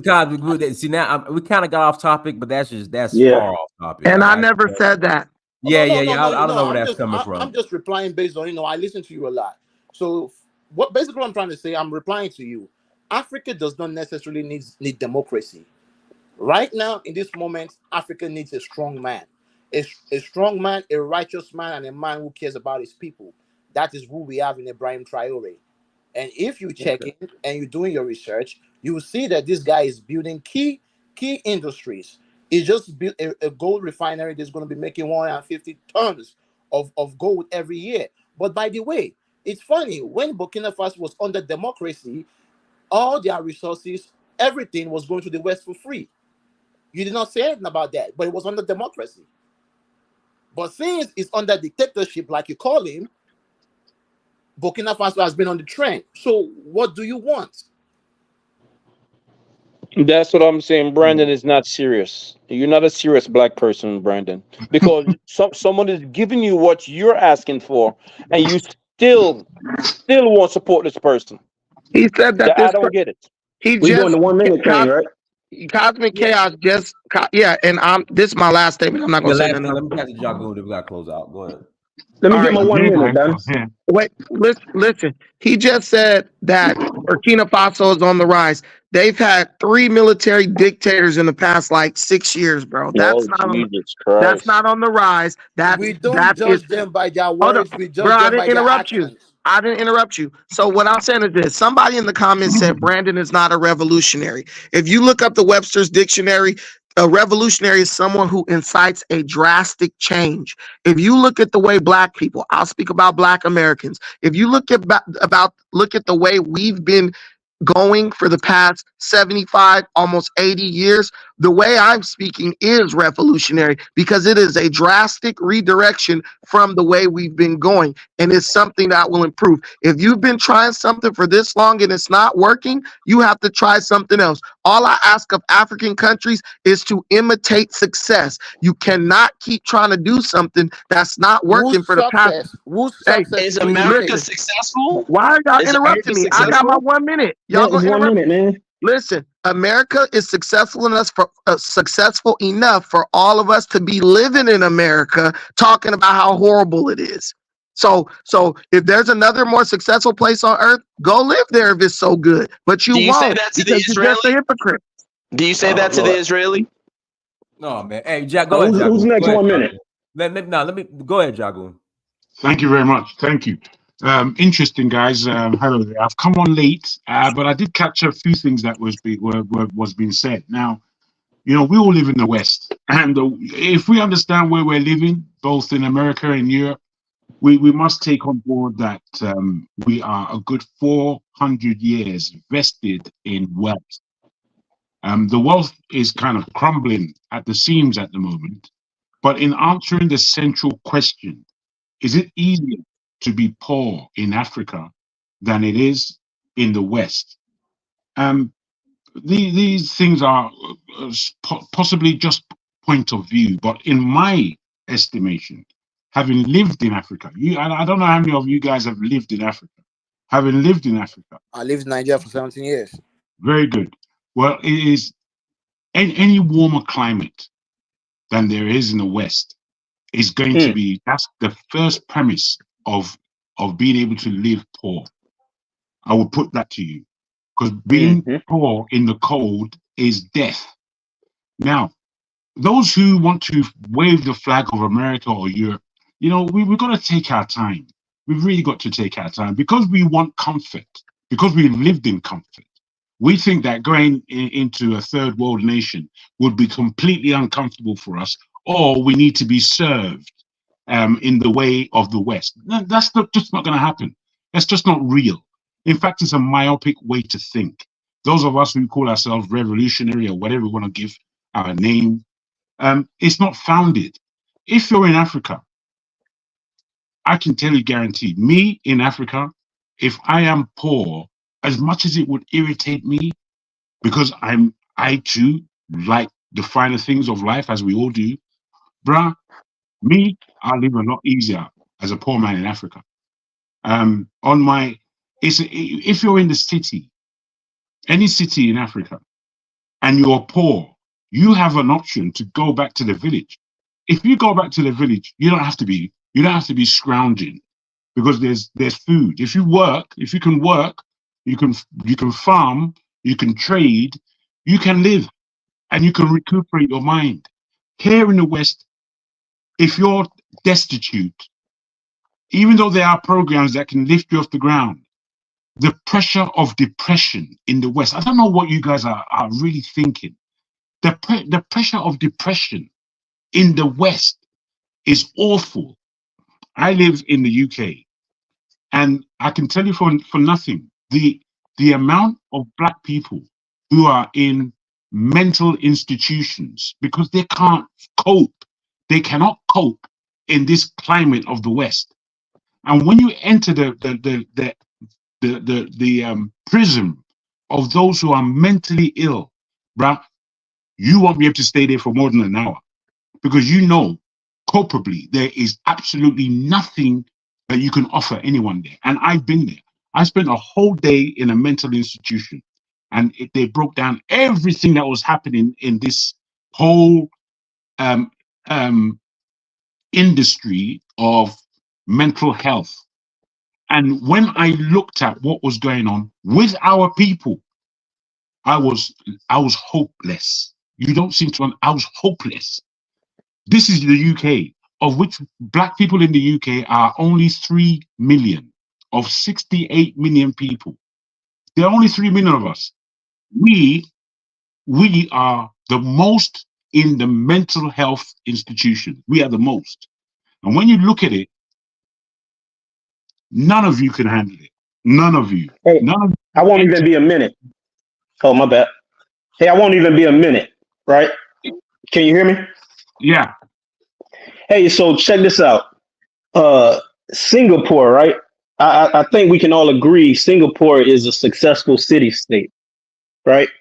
78.7% of Singapore's residents live in public housing, right? Okay. So that's a significant thing, considering where Singapore's standing is as far as what it means to be successful as a state. With that said, mean? What does that mean? Because you've taken my time away. What does that mean? So what I'm getting at is, I feel like when we're talking about the housing issue, the government has a large part to play. I think the government needs to get into the housing business like they once were, but in a more.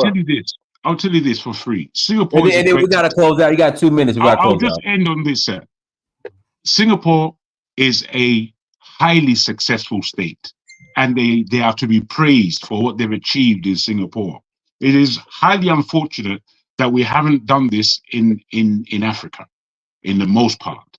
And in terms of the governments in Africa, they are woefully poor. I have nothing in defense of the governments in these countries. But having said that, my brother, I will let you know that there is a different level of community in Africa, a different level of love, a different level of understanding. We do not have this inculcated in the West, in our cultures. We don't. I'll end on that. Okay. Well, listen, I'll just say this very quickly. Shout out to Dynas for the topic and the panel. Shout out to everybody who came on. My overall point is this. When we get on these platforms, I agree that we definitely got to have more of a community mindset. We got to work together. The arguments can be made for both sides of whether, it's difficult to exist in poverty in America or difficult to exist in poverty in Africa. There's so many facets to the conversation. I just want to touch on this point, which is that when we come on these platforms and we say Black people have money, you guys can check out Jared Ball, even though you might not agree if he's whatever, his political leanings. You can check out his research. He shows it clear as day. If as the platform, we talked about the average price of a home in California. And before Yemoja left, she told us in the back chat the median income level in California was $50,000, and the median home price in Los Angeles is $972,000, and the median interest rate is 7.17%, and median rent is $2,600. There's no wonder that you're going to have millions of people or hundreds of thousands, however many people on Skid Row or finding it difficult to, address how to live in this society. So especially as Black people. So I think we got to get away from this one-shot individual. This person did this person did that. The last thing I'll say is this idea that, we got 2 million Black millionaires in the United States. That's hogwash. Because as I said earlier, to be an accredited investor, I'm talking about the big leagues. When you're up there, you got to be earning $200,000 a year, and your net worth has to be $1 million, not including your home.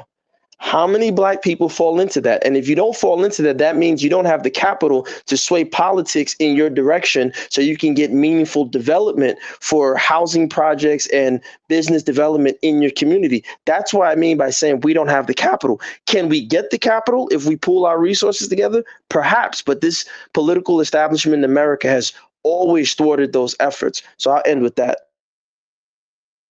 And homelessness isn't just the people you see on the streets. There's a lot of people who own a couch just one argument away from being on the street because they really don't own or have a stake in where they stay. You get what I'm saying? So we see homelessness outside, but there's people who are homeless. They just beg somebody for a night to stay, and they're hoping tomorrow they'll get another night, or they'll switch it up and move to somebody else's place. So, absolutely, brother. I put in the chat that the percentage of Black adults that had an earning of $100,000 or more nationwide was 6%. So in the California context, this is how you have someone that earns $100,000 and can be considered low income because a home is almost $1 million here, right? While $100,000 seems like a lot of money, in other parts of the country, it's actually borderline low income in California. And, I would make a strong argument for what it is in New York. So basically, it is not a mystery why we have homelessness. But some of the things that Brandon brought up about us trying to work together, and I would add to Gas 'em Up's point, not only do we need to work together, but we also need the leverage of working with African countries to have that leverage behind us. That is the difference between us and some of the other ethnic groups that are in the country is that they have countries behind them.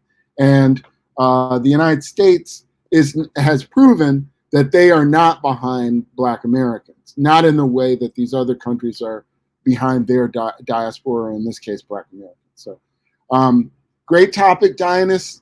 Please, let's discuss more of the Kuti videos as you come across them, because I really do think he shares a lot of gems.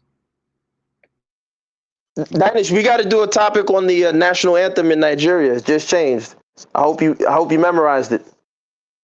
We need to have a part 2 on this homelessness thing too. Yeah, we can. But hey, guys, we got to close out. Hey, everyone, thank you so much for joining. Like, share, subscribe. Until next time, family. Dionys Amir, search for Huru. Peace.